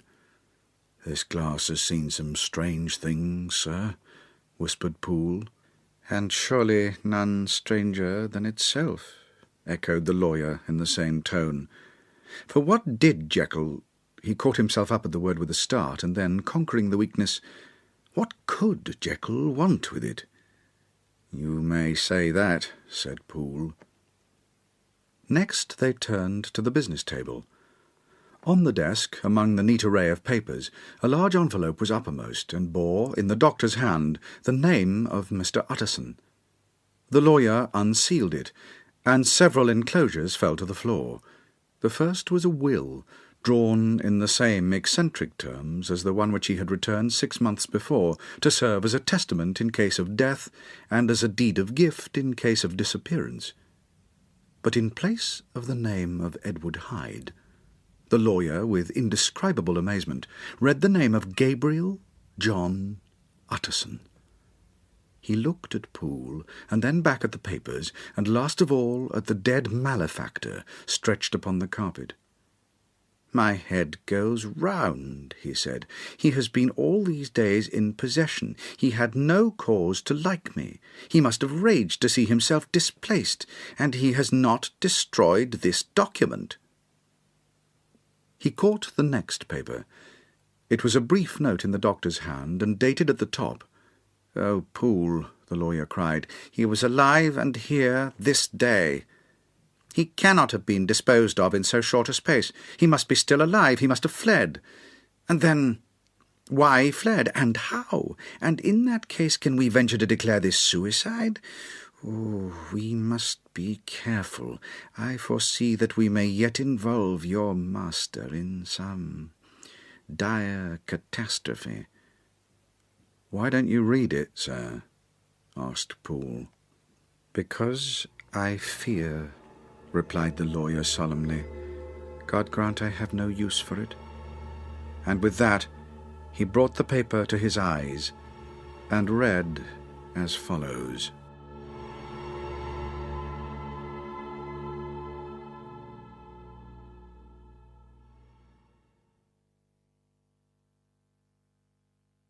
My dear Utterson, when this shall fall into your hands, I shall have disappeared. Under what circumstances I have not the penetration to foresee, but my instinct and all the circumstances of my nameless situation tell me that the end is sure and must be early. Go, then, and first read the narrative which Lanyon warned me he was to place in your hands, and if you care to hear more, turn to the confession of your unworthy and unhappy friend, Henry Jekyll. "There was a third enclosure?" asked Utterson. "Here, sir," said Poole, and gave into his hands a considerable packet sealed in several places. The lawyer put it in his pocket. "I would say nothing of this paper. If your master is fled or is dead, we may at least save his credit. It is now 10. I must go home and read these documents in quiet, but I shall be back before midnight, when we shall send for the police." They went out, locking the door of the theatre behind them, and Utterson, once more leaving the servants gathered about the fire in the hall, trudged back to his office to read the 2 narratives in which this mystery was now to be explained. Dr. Lanyon had written, "On the 9th of January, now 4 days ago, I received by the evening delivery a registered envelope addressed in the hand of my colleague and old school companion, Henry Jekyll. I was a good deal surprised by this, for we were by no means in the habit of correspondence. I had seen the man, dined with him, indeed, the night before, and I could imagine nothing in our intercourse that should justify the formality of registration. The contents increased my wonder, for this is how the letter ran. Dear Lanyon, you are one of my oldest friends, and although we may have differed at times on scientific questions, I cannot remember, at least on my side, any break in our affection. There was never a day when, if you had said to me, 'Jekyll, my life, my honour, my reason depend upon you,' I would not have sacrificed my fortune or my left hand to help you. Lanyon, my life, my honour, my reason are all at your mercy. If you fail me tonight, I am lost. You might suppose, after this preface, that I am going to ask you for something dishonourable to grant. Judge for yourself. I want you to postpone all other engagements for tonight. Even if you were summoned to the bedside of an emperor, to take a cab unless your carriage should be actually at the door, and with this letter in your hand for consultation, to drive straight to my house. Poole, my butler, has his orders. You will find him waiting your arrival with a locksmith. The door of my cabinet is then to be forced, and you are to go in alone. To open the glazed press, letter E on the left hand, breaking the lock if it be shut, and to draw out, with all its contents as they stand, the 4th drawer from the top.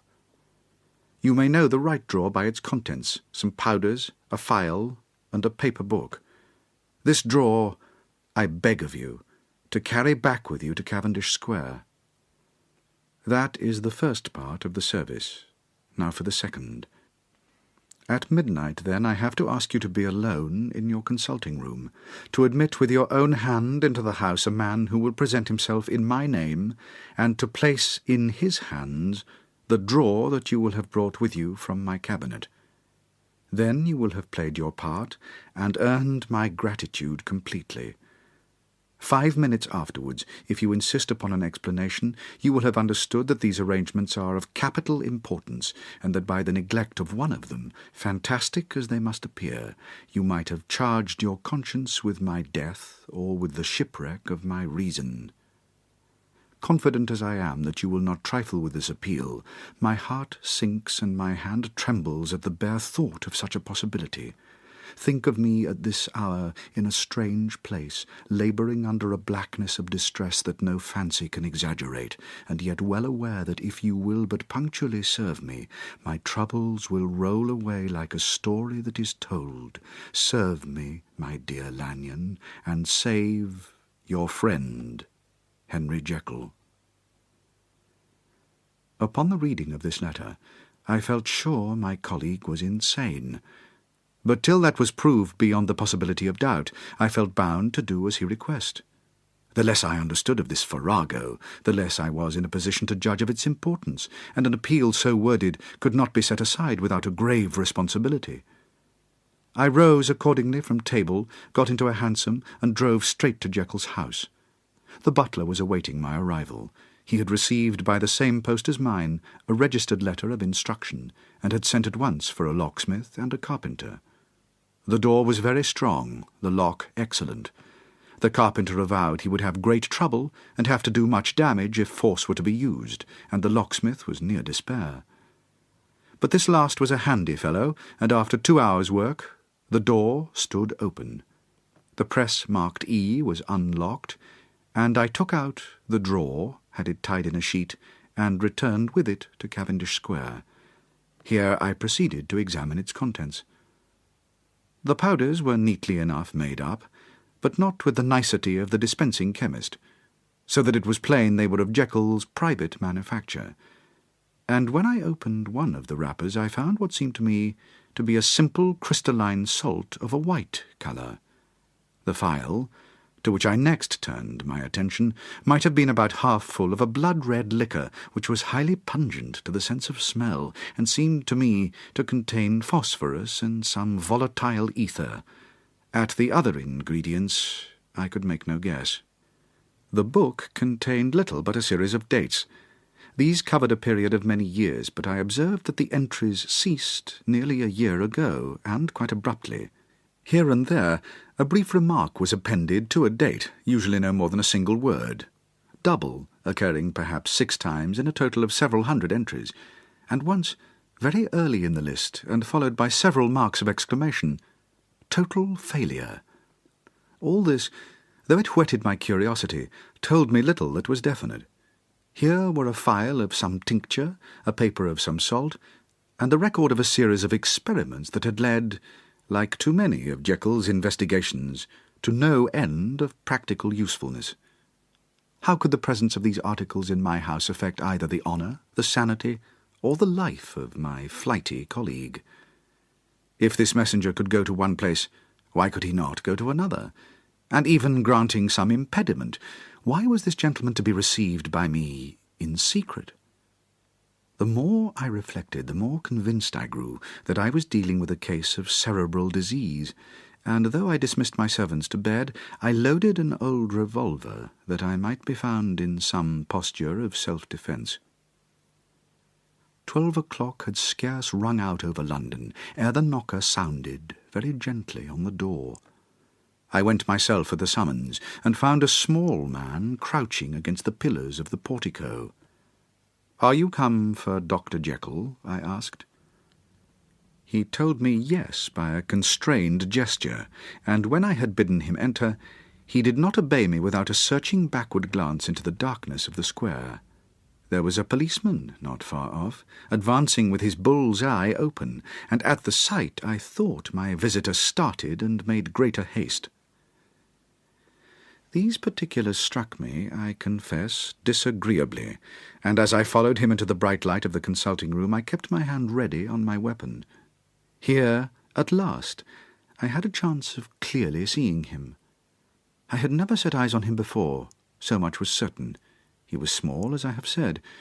I was struck besides with the shocking expression of his face, with his remarkable combination of great muscular activity and great apparent debility of constitution, and last but not least, with the odd, subjective disturbance caused by his neighbourhood. This bore some resemblance to incipient rigour, and was accompanied by a marked sinking of the pulse. At the time I set it down to some idiosyncratic personal distaste, and merely wondered at the acuteness of the symptoms, but I have since had reason to believe the cause to lie much deeper in the nature of the man, and to turn on some nobler hinge than the principle of hatred. This person, who had thus, from the first moment of his entrance, struck me in what I can only describe as a disgustful curiosity, was dressed in a fashion that would have made an ordinary person laughable. His clothes, that is to say, although they were of rich and sober fabric, were enormously too large for him in every measurement, the trousers hanging on his legs and rolled up to keep them from the ground, the waist of the coat below his haunches, and the collar sprawling wide upon his shoulders. Strange to relate, this ludicrous accoutrement was far from moving me to laughter. Rather, as there was something abnormal and misbegotten in the very essence of the creature that now faced me, something seizing, surprising, and revolting, this fresh disparity seemed but to fit in with and to reinforce it. So that to my interest in the man's nature and character, there was added a curiosity as to his origin, his life, his fortune, and status in the world. These observations, though they have taken so great a space to be set down in, were yet the work of a few seconds. My visitor was indeed on fire with sombre excitement. "Have you got it?" he cried. "Have you got it?" And so lively was his impatience that he even laid his hand upon my arm and sought to shake me. I put him back, conscious at his touch of a certain icy pang along my blood. "Come, sir," I said. "You forget that I have not yet the pleasure of your acquaintance. Be seated, if you please." And I showed him an example, and sat down myself in my customary seat, and with as fair an intimation of my ordinary manner to a patient as the lateness of the hour, the nature of my preoccupations, and the horror I had of my visitor would suffer me to muster. "I beg your pardon, Dr. Lanyon," he replied civilly enough. "What you say is very well founded, and my impatience has shown its heels to my politeness. I come here at the instance of your colleague Dr. Henry Jekyll on a piece of business of some moment, and I understood—" He paused and put his hand to his throat, and I could see, in spite of his collected manner, that he was wrestling against the approaches of hysteria. "I understood a draw—" But here I took pity on my visitor's suspense, and some, perhaps, on my growing curiosity. "There it is, sir," said I, pointing to the drawer, where it lay on the floor behind a table, and still covered with the sheet. He sprang to it, and then paused and laid his hand upon his heart. I could hear his teeth grate with the convulsive action of his jaws, and his face was so ghastly to see that I grew alarmed, both for his life and reason. "Compose yourself," said I. He turned a dreadful smile to me, and as if with the decision of despair, plucked away the sheet. At the sight of the contents he uttered one loud sob of such immense relief that I sat petrified, and the next moment, in a voice that was already fairly under control, "Have you a graduated glass?" he asked. I rose from my place with something of an effort, and gave him what he asked. He thanked me with a smiling nod, measured out a few minims of the red tincture, and added one of the powders. The mixture, which was at first of a reddish hue, began, in proportion as the crystals melted, to brighten in colour, to effervesce audibly, and to throw off small fumes of vapour. Suddenly, and at the same moment, the ebullition ceased, and the compound changed to a dark purple, which faded again, more slowly, to a watery green. My visitor, who had watched these metamorphoses with a keen eye, smiled, set down the glass upon the table, and then turned and looked upon me with an air of scrutiny. "And now," said he, "to settle what remains. Will you be wise? Will you be guided? Will you suffer me to take this glass in my hand and to go forth from your house without further parley, or has the greed of curiosity too much command of you? Think before you answer, for it shall be done as you decide.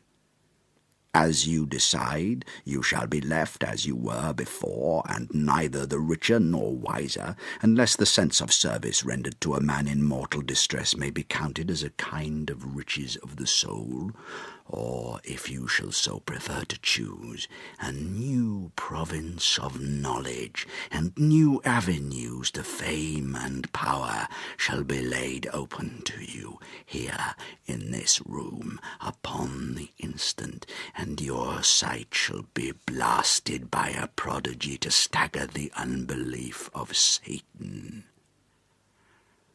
"Sir," said I, affecting a coolness that I was far from truly possessing, "you speak enigmas, and you will perhaps not wonder that I hear you with no strong impression of belief, but I have gone too far in the way of inexplicable services to pause before I see the end." "It is well," replied my visitor. "Lanyon, you remember your vows." What follows is under the seal of our profession, and now you have so long been bound to the most narrow and material views, you who have denied the virtue of transcendental medicine, you who have derided your superiors, behold!" He put the glass to his lips and drank at one gulp. A cry followed. He reeled, staggered, clutched at the table and held on, staring with injected eyes, gasping with an open mouth, and as I looked there came, I thought, a change. He seemed to swell, his face became suddenly black, and the features seemed to melt and alter, and the next moment I had sprung to my feet and leapt back against the wall, my arm raised to shield me from that prodigy, my mind submerged in terror. "Oh God!" I screamed, and "Oh God!" again and again, for there before my eyes, pale and shaken and half fainting, and groping before him with his hands, like a man restored from death, there stood Henry Jekyll. What he told me in the next hour, I cannot bring my mind to set on paper. I saw what I saw, I heard what I heard, and my soul sickened at it. And yet now, when that sight has faded from my eyes, I ask myself if I believe it, and I cannot answer. My life is shaken to its roots. Sleep has left me. The deadliest terror sits by me at all hours of the day and night. I feel that my days are numbered, and that I must die, and yet I shall die incredulous. As for the moral turpitude that man unveiled to me, even with tears of penitence, I cannot even in memory dwell on it without a start of horror. I will say but one thing, Utterson, and that, if you can bring your mind to credit it, will be more than enough. The creature who crept into my house that night was, on Jekyll's own confession, known by the name of Hyde, and hunted for in every corner of the land as the murderer of Carew. For the final time, I sign myself Lanyon.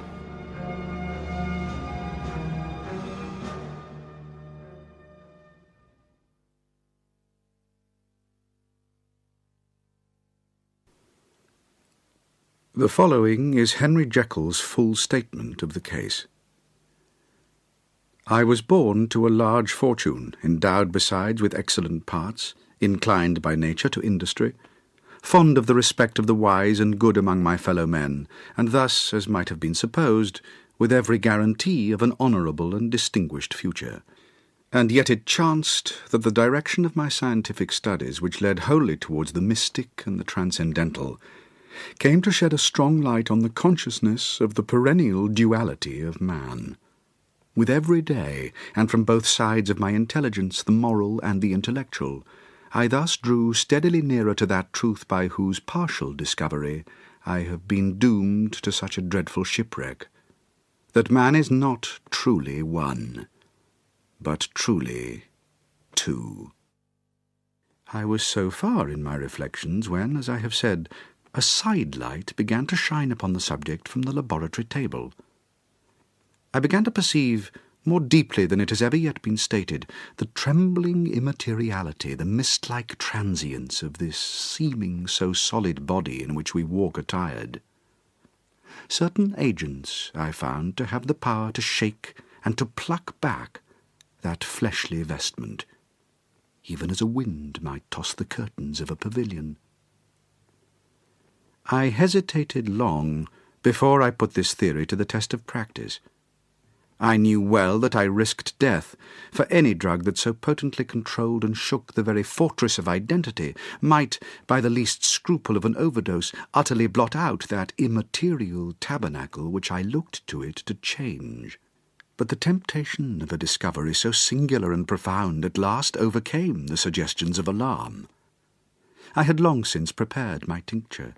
I purchased at once, from a firm of wholesale chemists, a large quantity of a particular salt which I knew from my experiments to be the last ingredient required, and late one accursed night I compounded the elements, watched them boil and smoke together in the glass, and when the ebullition had subsided, with a strong glow of courage, drank off the potion.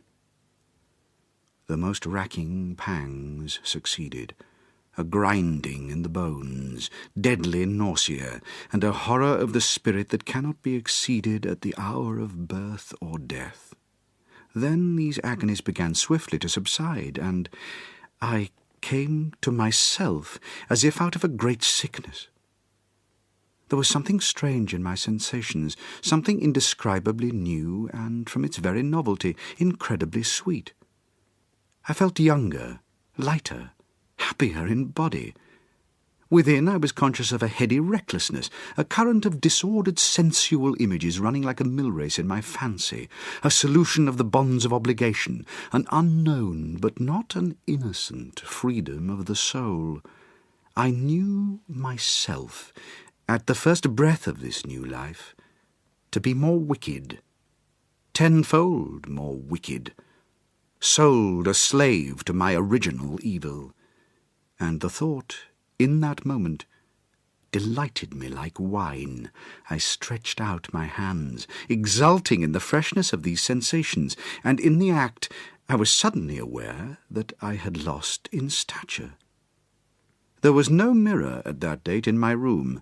That which stands beside me as I write was brought there later on, and for the purpose of those transformations. The night, however, was far gone into the morning.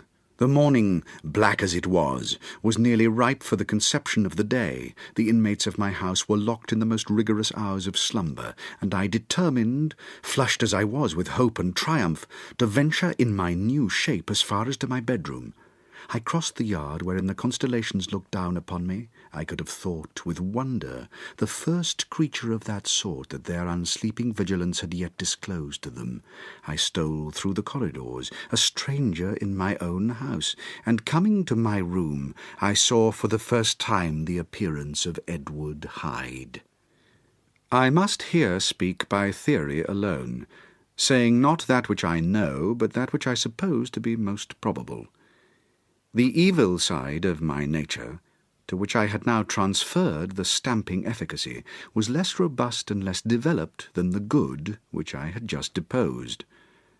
Again, in the course of my life, which had been, after all, 9/10 a life of effort, virtue, and control, it had been much less exercised and much less exhausted, and hence, as I think, it came about that Edward Hyde was so much smaller, slighter, and younger than Henry Jekyll. Even as good shone upon the countenance of the one, evil was written broadly and plainly on the face of the other. Evil, besides, which I must still believe to be the lethal side of man, had left on that body an imprint of deformity and decay. And yet when I looked upon that ugly idol in the glass, I was conscious of no repugnance, rather of a leap of welcome. This, too, was myself. It seemed natural and human.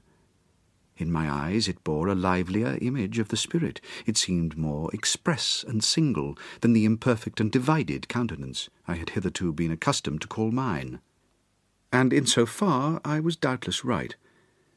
I have observed that when I wore the semblance of Edward Hyde, none could come near to me at first without a visible misgiving of the flesh. This, as I take it, was because all human beings, as we meet them, are commingled out of good and evil, and Edward Hyde alone, in the ranks of mankind, was pure evil. I lingered but a moment at the mirror. The second and conclusive experiment had yet to be attempted. It yet remained to be seen if I had lost my identity beyond redemption, and must flee before daylight from a house that was no longer mine.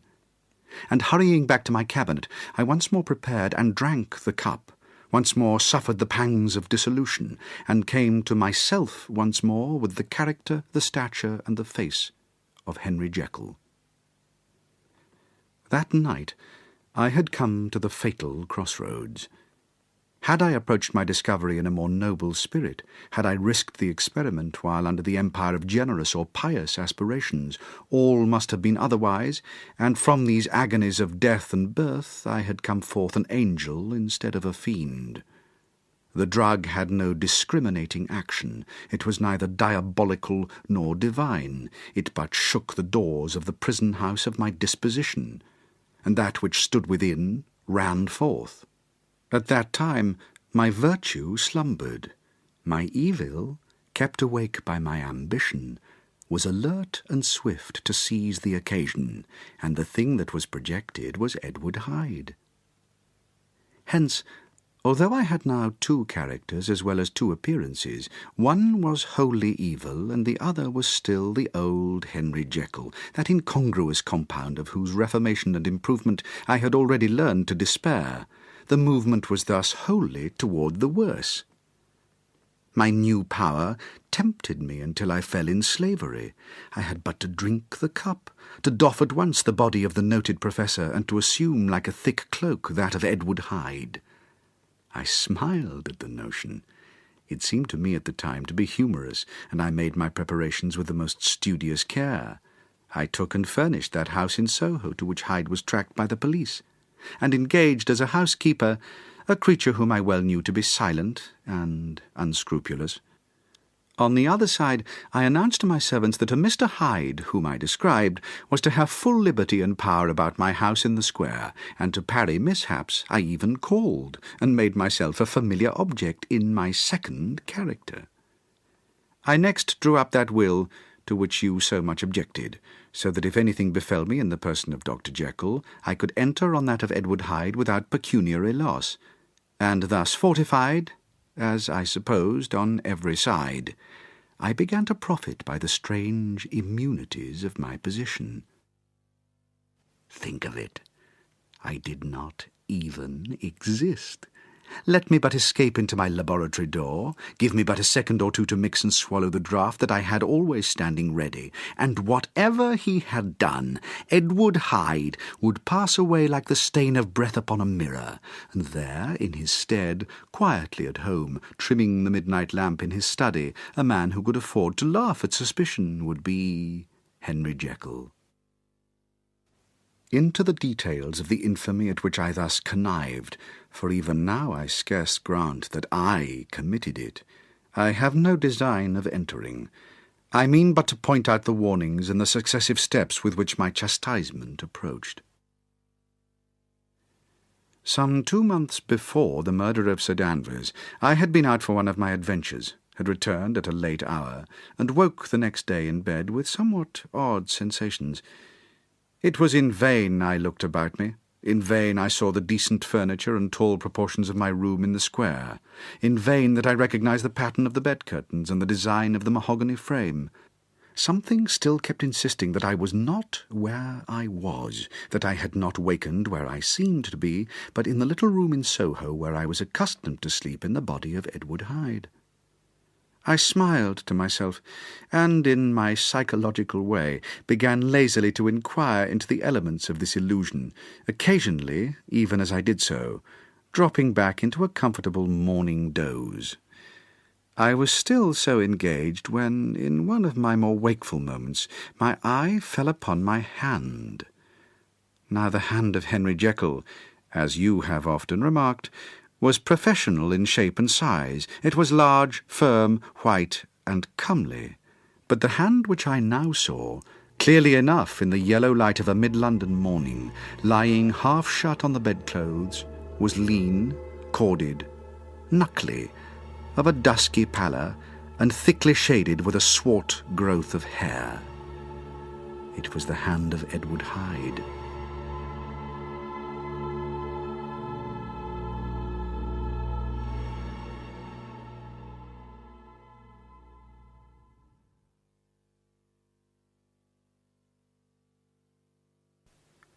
I must have stared upon it for near half a minute, sunk as I was in the mere stupidity of wonder, before terror woke up in my breast, as sudden and startling as the crash of cymbals, and bounding from my bed, I rushed to the mirror. At the sight that met my eyes, my blood was changed into something exquisitely thin and icy. Yes, I had gone to bed Henry Jekyll, I had awakened Edward Hyde. How was this to be explained, I asked myself. And then, with another bound of terror, how was it to be remedied? It was well on in the morning. The servants were up. All my drugs were in the cabinet. A long journey down 2 pairs of stairs, through the back passage, across the open court, and through the anatomical theatre from where I was then standing horror-struck. It might indeed be possible to cover my face, but of what use was that, when I was unable to conceal the alteration in my stature? And then, with an overpowering sweetness of relief, it came back upon my mind that the servants were already used to the coming and going of my second self. I had soon dressed, as well as I was able, in clothes of my own size, had soon passed through the house, where the footman started and drew back at seeing Mr. Hyde at such an hour, and in such a strange array, and 10 minutes later Dr. Jekyll had returned to his own shape, and was sitting down with a darkened brow to make a feint of breakfasting. Small indeed was my appetite. This inexplicable incident, this reversal of my previous experience, seemed, like the Babylonian finger on the wall, to be spelling out the letters of my judgment, and I began to reflect more seriously than ever before on the issues and possibilities of my double existence. That part of me which I had the power of projecting had lately been much exercised and nourished. It had seemed to me of late as though the body of Edward Hyde had grown in stature, as though, when I wore that form, I were conscious of a more generous tide of blood, and I began to spy a danger that if this were much prolonged, the balance of my nature might be permanently overthrown, the power of voluntary change be forfeited, and the character of Edward Hyde become irrevocably mine. The power of the drug had not always been equally displayed. Once, very early in my career, it had totally failed me. Since then, I had been obliged on more than one occasion to double, and once, with infinite risk of death, to treble the amount. And these rare uncertainties had cast hitherto the sole shadow on my contentment. Now, however, and in the light of that morning's accident, I was led to remark that whereas in the beginning the difficulty had been to throw off the body of Jekyll, it had of late gradually but decidedly transferred itself to the other side. All things therefore seemed to point to this, that I was slowly losing hold on my original and better self, and becoming slowly incorporated with my second and worse. Between these two I now felt I had to choose. My 2 natures had memory in common, but all other faculties were most unequally shared between them. Jekyll, who was a composite, now with the most sensitive apprehensions, now with a greedy gusto, projected and shared in the pleasures and adventures of Hyde. But Hyde was indifferent to Jekyll, or but remembered him as the mountain bandit remembers the cavern in which he conceals himself from pursuit. Jekyll had more than a father's interest. Hyde had more than a son's indifference. To cast in my lot with Jekyll was to die to those appetites which I had long secretly indulged and had of late begun to pamper. To cast it in with Hyde was to die to 1,000 interests and aspirations, and to become at a blow and for ever despised and friendless. The bargain might appear unequal, but there was still another consideration in the scales, for while Jekyll would suffer smartingly in the fires of abstinence, Hyde would be not even conscious of all that he had lost.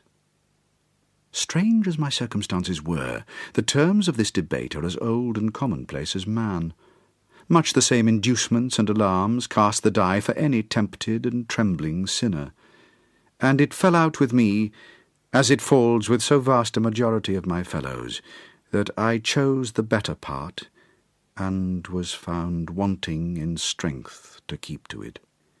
Yes, I preferred the elderly and discontented doctor, surrounded by friends and cherishing honest hopes, and bade a resolute farewell to liberty, the comparative youth, the light step, leaping pulses, and secret pleasures that I had enjoyed in the disguise of Hyde.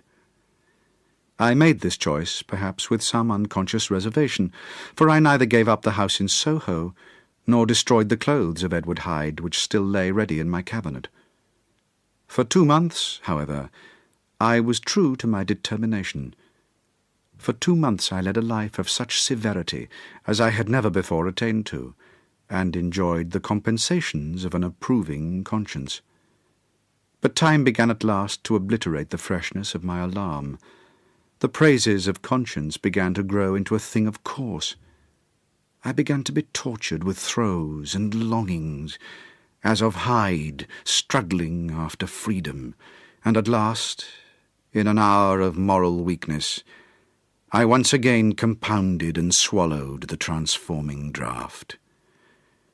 I do not suppose that when a drunkard reasons with himself upon his vice, he is once out of 500 times affected by the dangers that he runs through his brutish physical insensibility.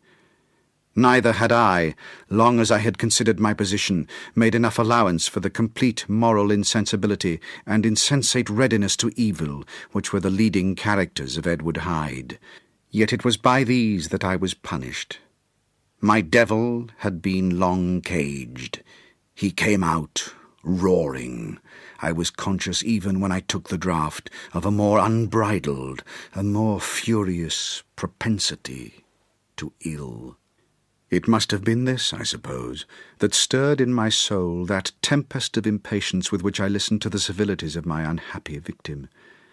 I declare, at least before God, no man morally sane could have been guilty of that crime upon so pitiful a provocation, and that I struck in no more reasonable spirit than that in which a sick child may break a plaything. But I had voluntarily stripped myself of all those balancing instincts by which even the worst of us continues to walk with some degree of steadiness among temptations, and in my case, to be tempted, however slightly, was to fall. Instantly the spirit of hell awoke in me, and raged. With a transport of glee I mauled the unresisting body, tasting delight from every blow, and it was not till weariness had begun to succeed that I was suddenly, in the top fit of my delirium, struck through the heart by a cold thrill of terror. A mist dispersed. I saw my life to be forfeit, and fled from the scene of these excesses, at once glorying and trembling, my lust of evil gratified and stimulated, my love of life screwed to the topmost peg. I ran to the house in Soho, and, to make assurance doubly sure, destroyed my papers. Thence I set out through the lamplit streets in the same divided ecstasy of mind, gloating on my crime, light-headedly devising others in the future, and yet still hastening and still hearkening in my wake for the steps of the avenger. Hyde had a song upon his lips as he compounded the draught, and as he drank it pledged the dead man. The pangs of transformation had not done tearing him before Henry Jekyll, with streaming tears of gratitude and remorse, had fallen upon his knees and lifted his clasped hands to God. The veil of self-indulgence was rent from head to foot. I saw my life as a whole. I followed it up from the days of childhood, when I had walked with my father's hand, and through the self-denying toils of my professional life, to arrive again and again, with the same sense of unreality, at the damned horrors of the evening. I could have screamed aloud. I sought with tears and prayers to smother down the crowd of hideous images and sounds with which my memory swarmed against me, and still, between the petitions, the ugly face of my iniquity stared into my soul. As the acuteness of this remorse began to die away, it was succeeded by a sense of joy. The problem of my conduct was solved. Hyde was henceforth impossible. Whether I would or not, I was now confined to the better part of my existence. And oh, how I rejoiced to think of it! With what willing humility I embraced anew the restrictions of natural life! With what sincere renunciation I locked the door by which I had so often gone and come, and ground the key under my heel. The next day came the news that the murder had been discovered, that the guilt of Hyde was patent to the world, and that the victim was a man high in public estimation. It was not only a crime, It had been a tragic folly. I think I was glad to know it. I think I was glad to have my better impulses thus buttressed and guarded by the terrors of the scaffold. Jekyll was now my city of refuge. Let but Hyde peep out an instant, and the hands of all men would be raised to take and slay him. I resolved in my future conduct to redeem the past, and I can say with honesty that my resolve was fruitful of some good. You know yourself how earnestly in the last months of last year I laboured to relieve suffering. You know that much was done for others, and that the days passed quietly, almost happily, for myself.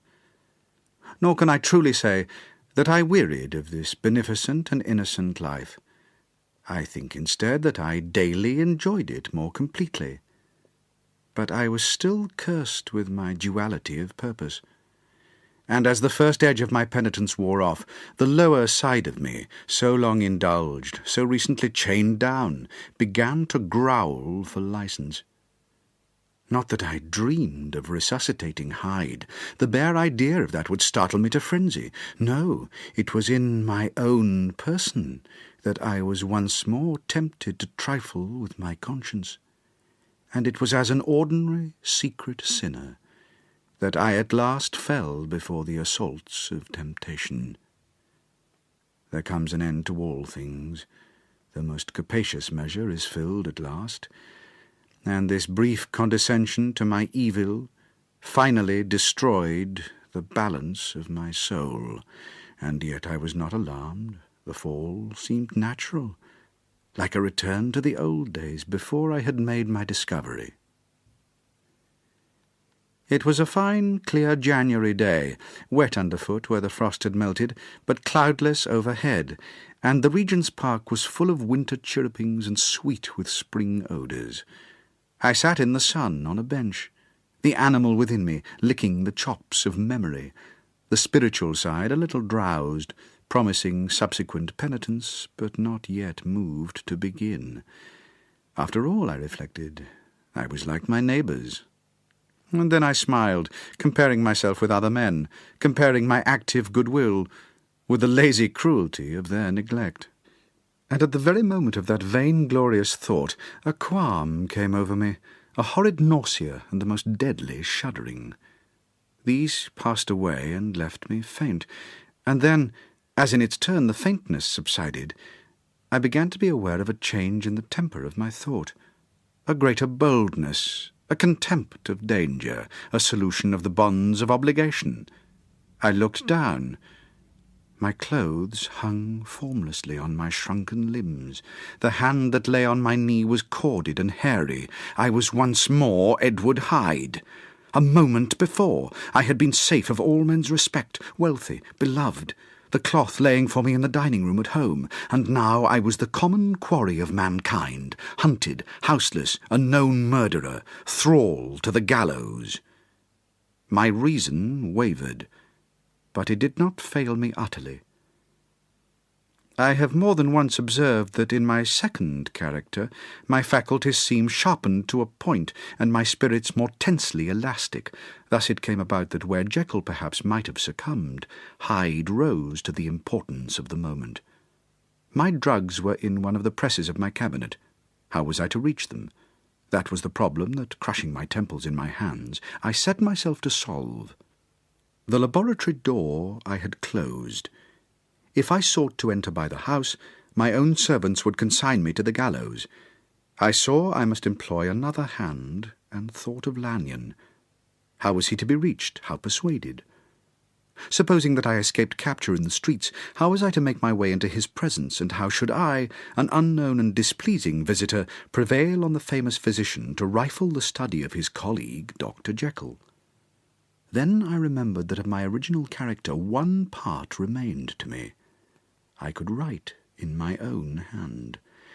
And once I had conceived that kindling spark, the way that I must follow became lighted up from end to end. Thereupon I arranged my clothes as best I could, and summoning a passing hansom, drove to an hotel in Portland Street. At my appearance, which was indeed comical enough, however tragic a fate these garments covered, The driver could not conceal his mirth.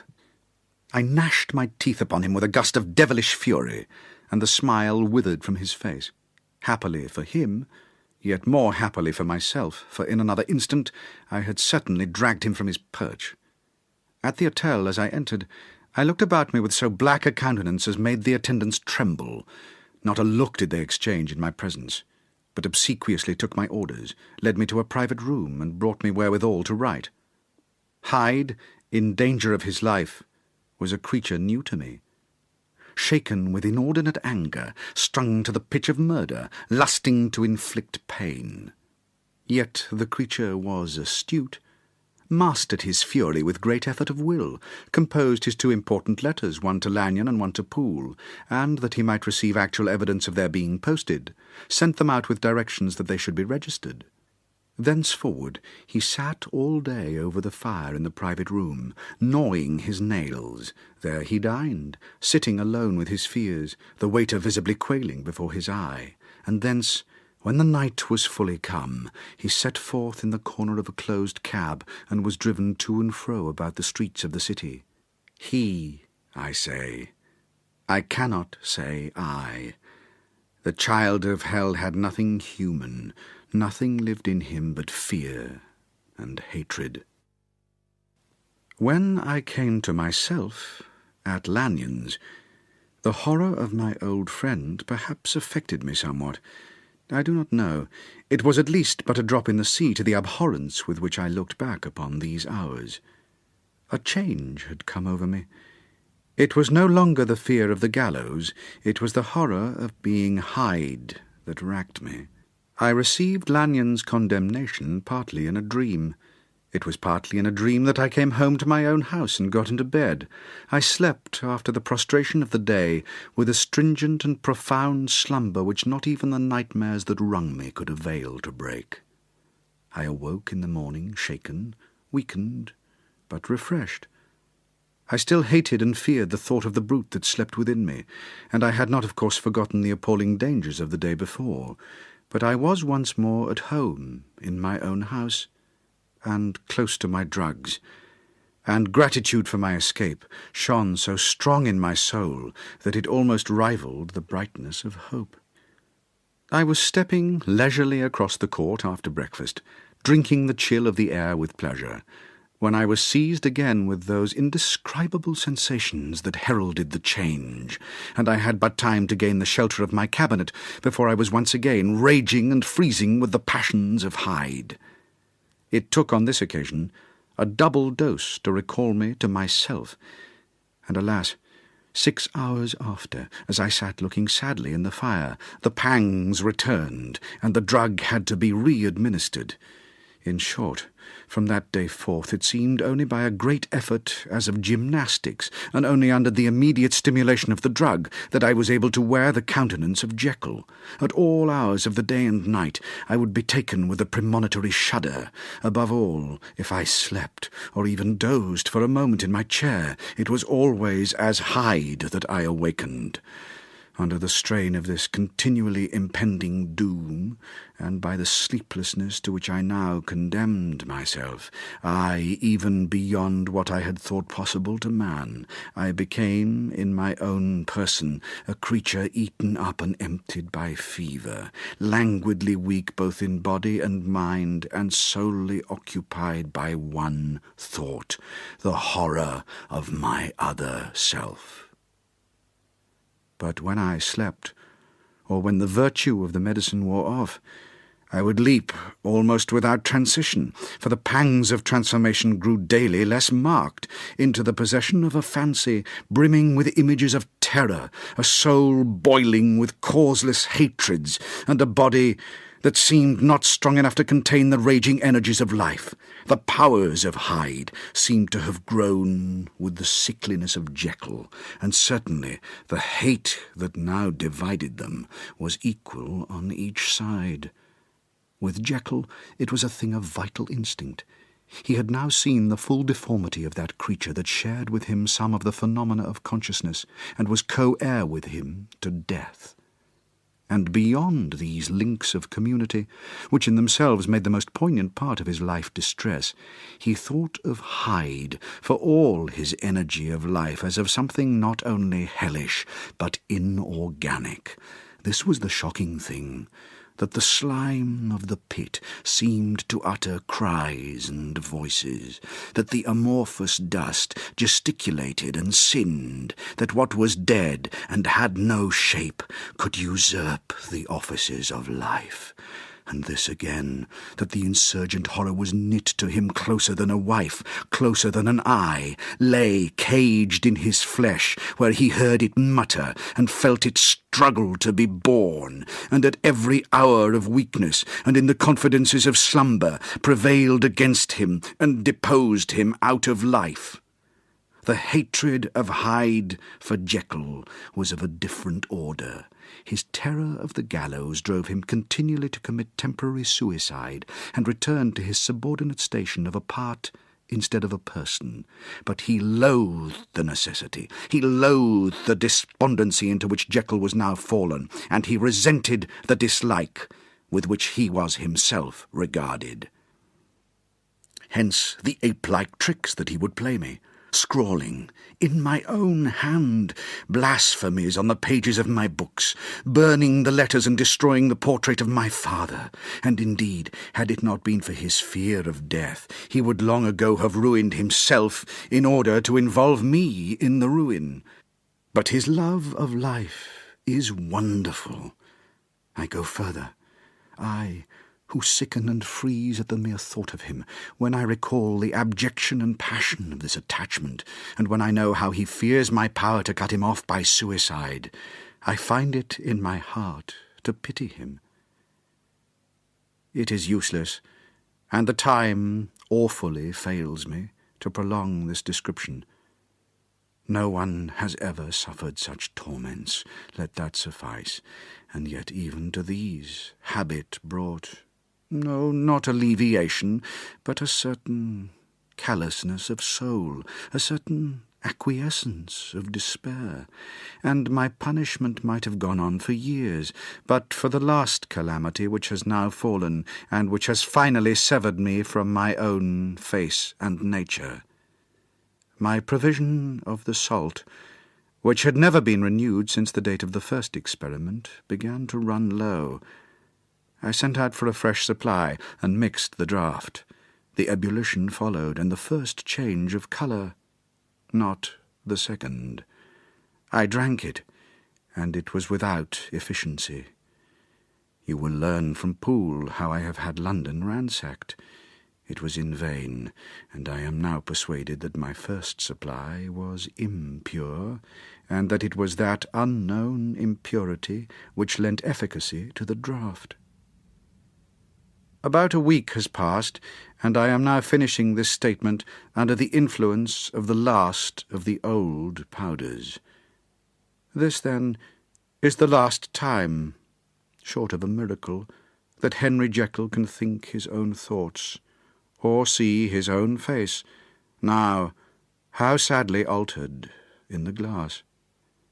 Nor must I delay too long to bring my writing to an end, for if my narrative has hitherto escaped destruction, it has been by a combination of great prudence and great good luck. Should the throes of change take me in the act of writing it, Hyde will tear it to pieces. But if some time shall have elapsed after I have laid it by, his wonderful selfishness and circumscription to the moment will probably save it once again from the action of his ape-like spite. And indeed, the doom that is closing on us both has already changed and crushed him. Half an hour from now, when I shall again and for ever re-endue that hated personality, I know how I shall sit shuddering and weeping in my chair, or continue, with the most strained and fear-struck ecstasy of listening, to pace up and down this room, my last earthly refuge, and give an ear to every sound of menace.